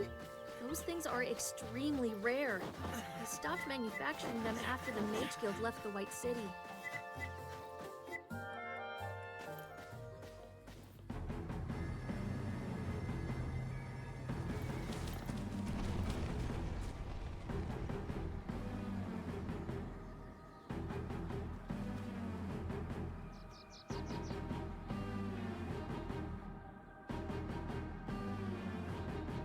It's the Empire.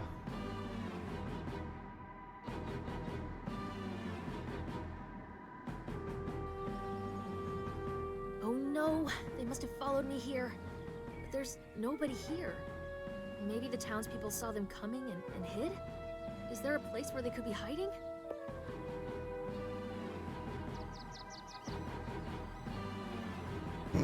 Master Mayfair's house? From the looks of it, they've searched all the houses. He must be somewhere else. She's not gonna ask me, hey, didn't you say you don't know him? Okay. Let's find Master Mayfair. We should keep out of sight as much as possible. They're not friendly, trust me. If the situation gets ugly, we should fight together. Don't hesitate to call on me if you need help. Oh shoot, you take stamina. You can't just stay here forever. I'm actually floating. I'm not on the edge. Magic. Hey, is that a bomb hut?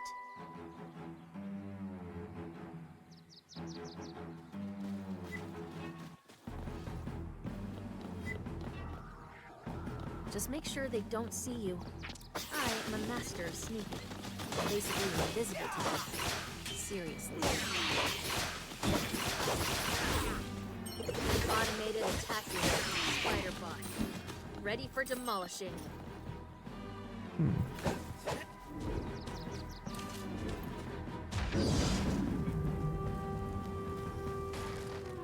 Oh, nice. Hey, look what I got.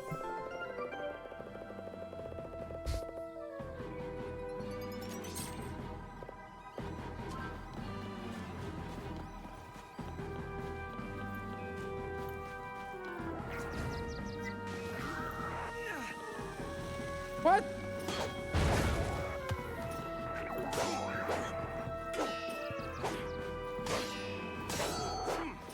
It's over.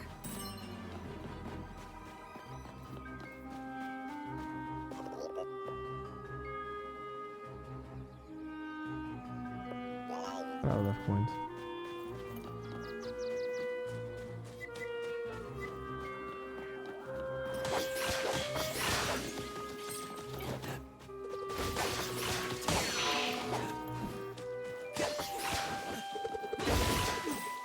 Is she throwing a boomerang? Wait, what the? She's Sasuke.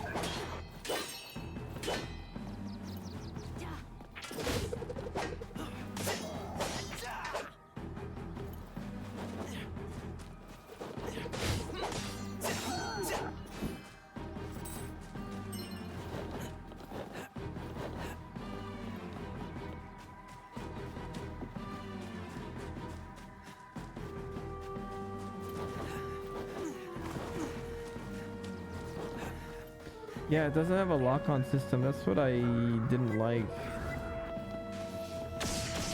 Oh my... What the fuck?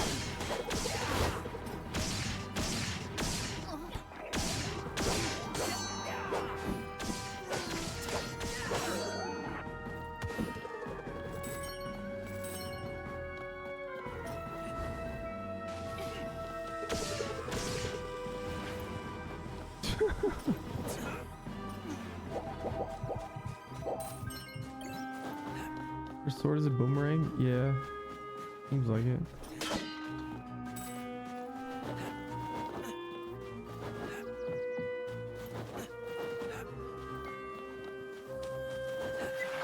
Merciless chaser.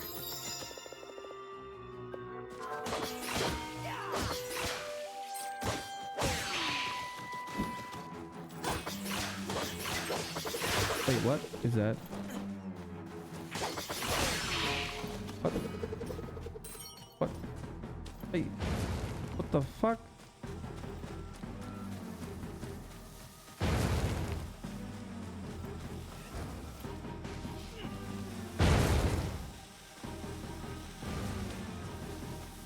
Is this not a wall that can be...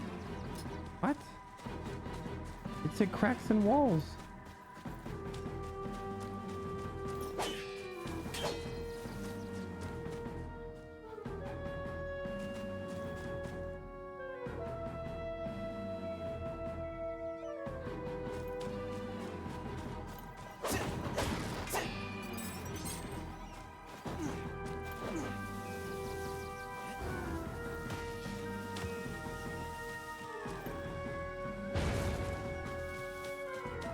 What?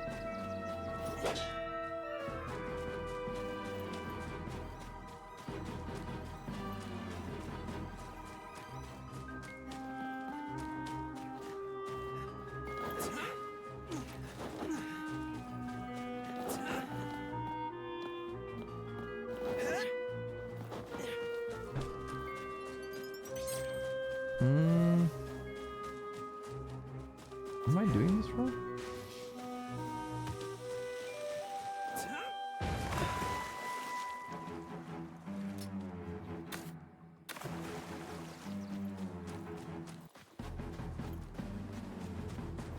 I don't see anything.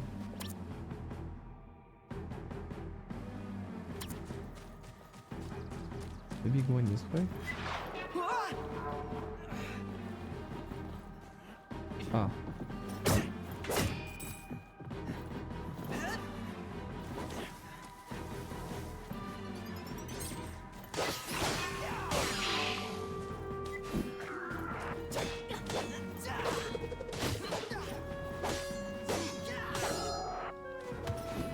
I didn't see this one coming, but we dealt with it. Okay, cool.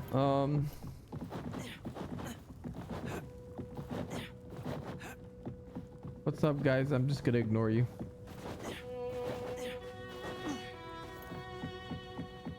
Hello, Master. My Highness, I knew it was you. My Highness? Thank the gods you're safe. Son, let me introduce you to Trinity, the granddaughter of Grand Regent Archimedes, the leader of Arcadia. Please, Master Mayfair, don't call me that. Is everyone okay? Right after your airship crashed, we saw those dropships coming and were able to escape to the caves. I'm sure they won't find us here. Those dark troopers were looking for me. I, was spying on them earlier in the Outlands. I have never seen anything like this. The weapons and technology these troops possess boggles my mind. Who could be behind this? There is someone, but no, it cannot be him. Landon? Is it Landon? I saw a whole army out there in the Outlands. Ships loaded with troopers and airships. An invasion force. This is even more serious than I thought. We must head to the White City and tell the Knight's Order about this dark army. How can we get out of here? A boat would be an easy target for those airships. And how do we make sure the villagers are safe? Oh, you don't have to worry about the villagers. They are tough and they will be safe here. But listen carefully. I've come up with a plan. I have a hoverbike, Taurus 1, hidden in the old warehouse on the other side of the town. It will carry 2 people. You and Trin will take the hoverbike and drive through the town and distract the enemy while I escape with Jen through Warden Woods. We will meet you at the old High Road campsite. Is that clear? High Road? Hyrule? Okay, we'll get the hoverbike. She is the granddaughter of Grand Regent Archimedes himself. So make sure she is safe. Awesome.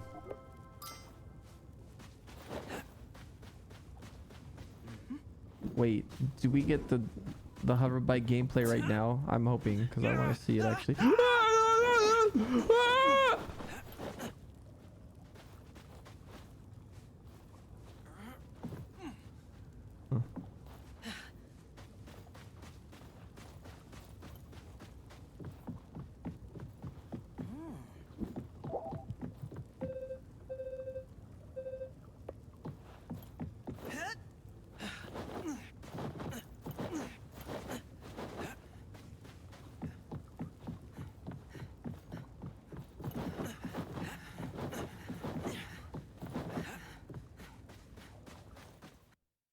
Do I enjoy this game? I mean, it's not a bad game. It's actually a pretty good game.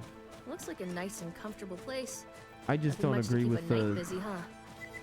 choice of making everything so much like Zelda. We've sent out more patrols.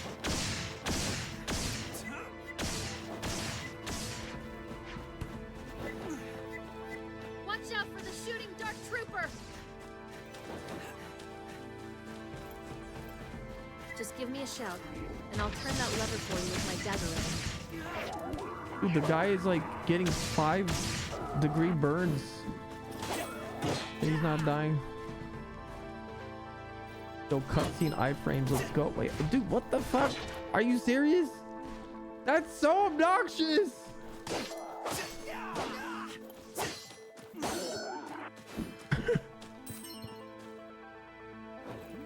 What? That's the old warehouse. Does it have over durability?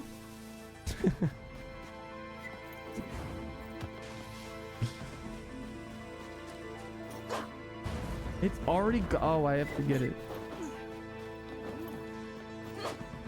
You don't need to worry about Master Yeah, Mayfair. dude, it's pretty bad. He'll have Jen by his side. What's that point grow? Yeah, there it is. It's already gone. Nice. It's over.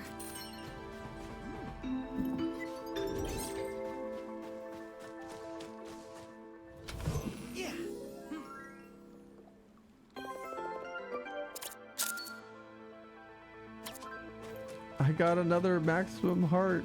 I got a heart container. Okay, let's see this hover bike gameplay.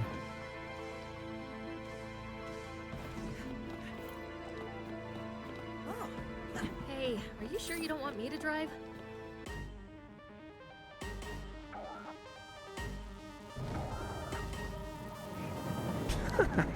Buddy.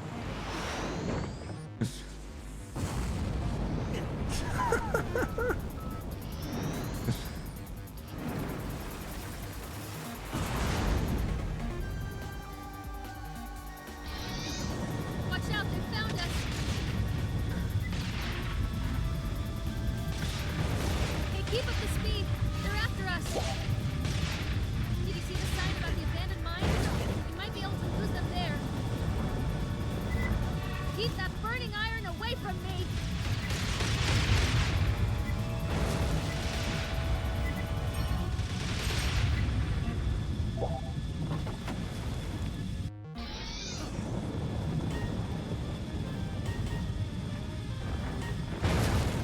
God, it's so jank.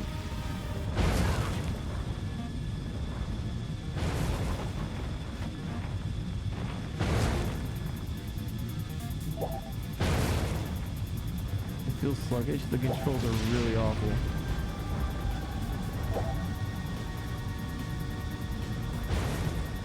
Oh, no, no, no! Ah!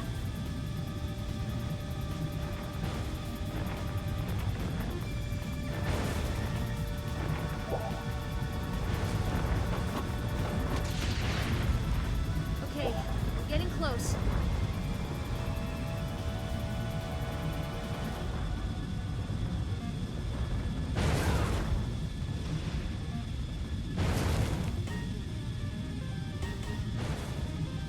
see light up ahead.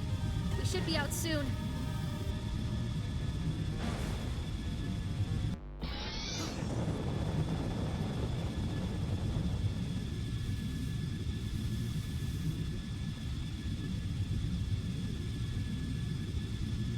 This is the end of the road for the Taurus One.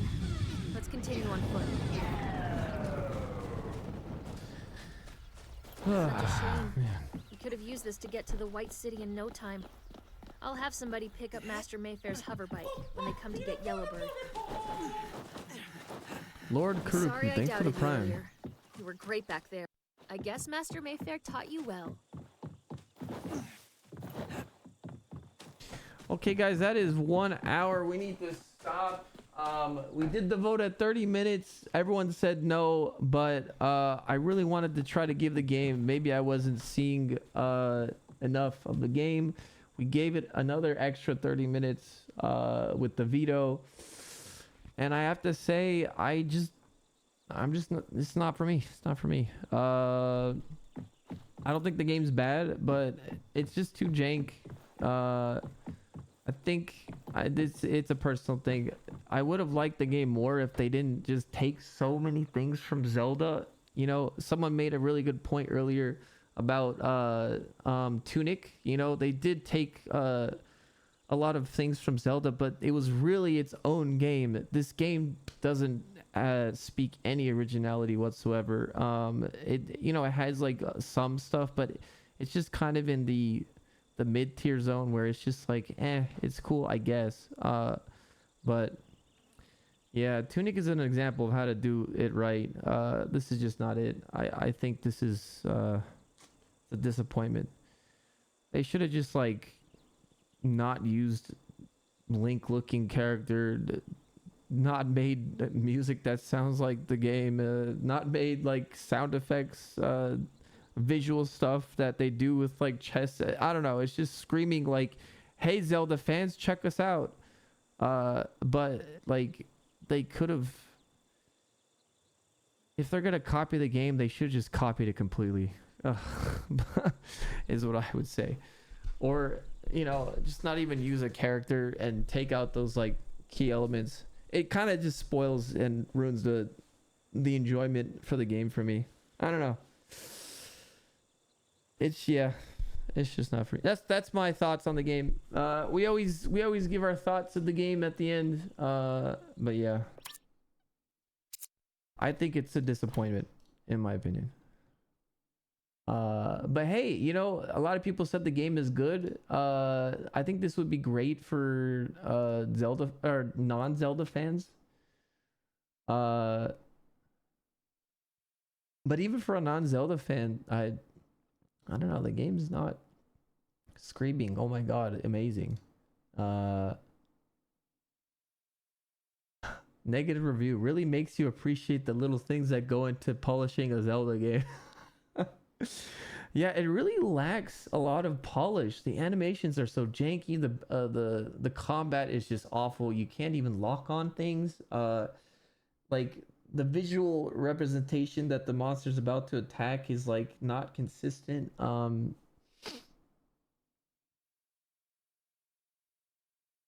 Damn, someone with 10 hours wanted to recommend this game because I love the first one. I'd recommend getting it on the sale, not full price. I tried playing this on my iPhone. Wait.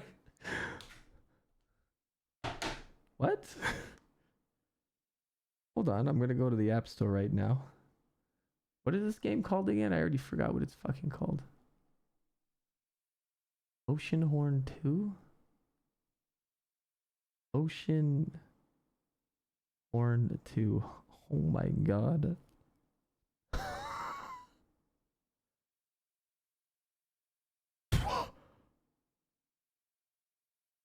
This is making sense. This is making total sense. Oh. No wonder it feels awful to play. Damn. That a big bummer.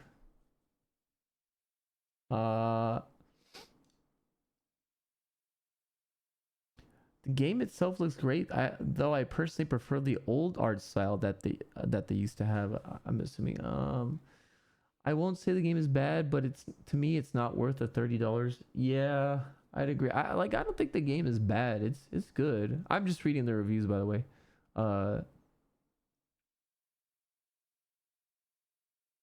Buggy. The game's buggy and awkward. Combat is really stiff. Jumps around weirdly. Yeah, auto jumping is inconsistent. Agree. The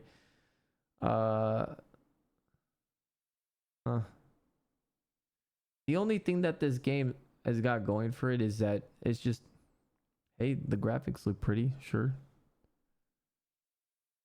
I'm curious, what does Ocean Horn 1 look like? Ocean Horn 1? Wait, Ocean Horn 1?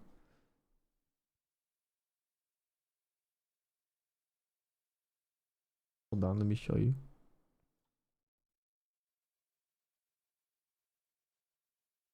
Oh, wow.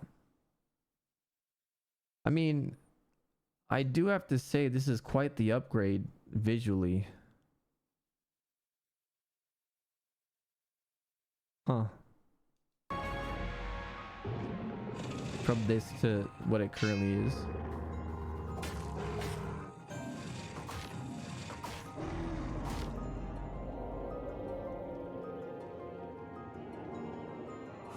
There is nothing you can do. I am its master now. Oh, look, it's Dranin.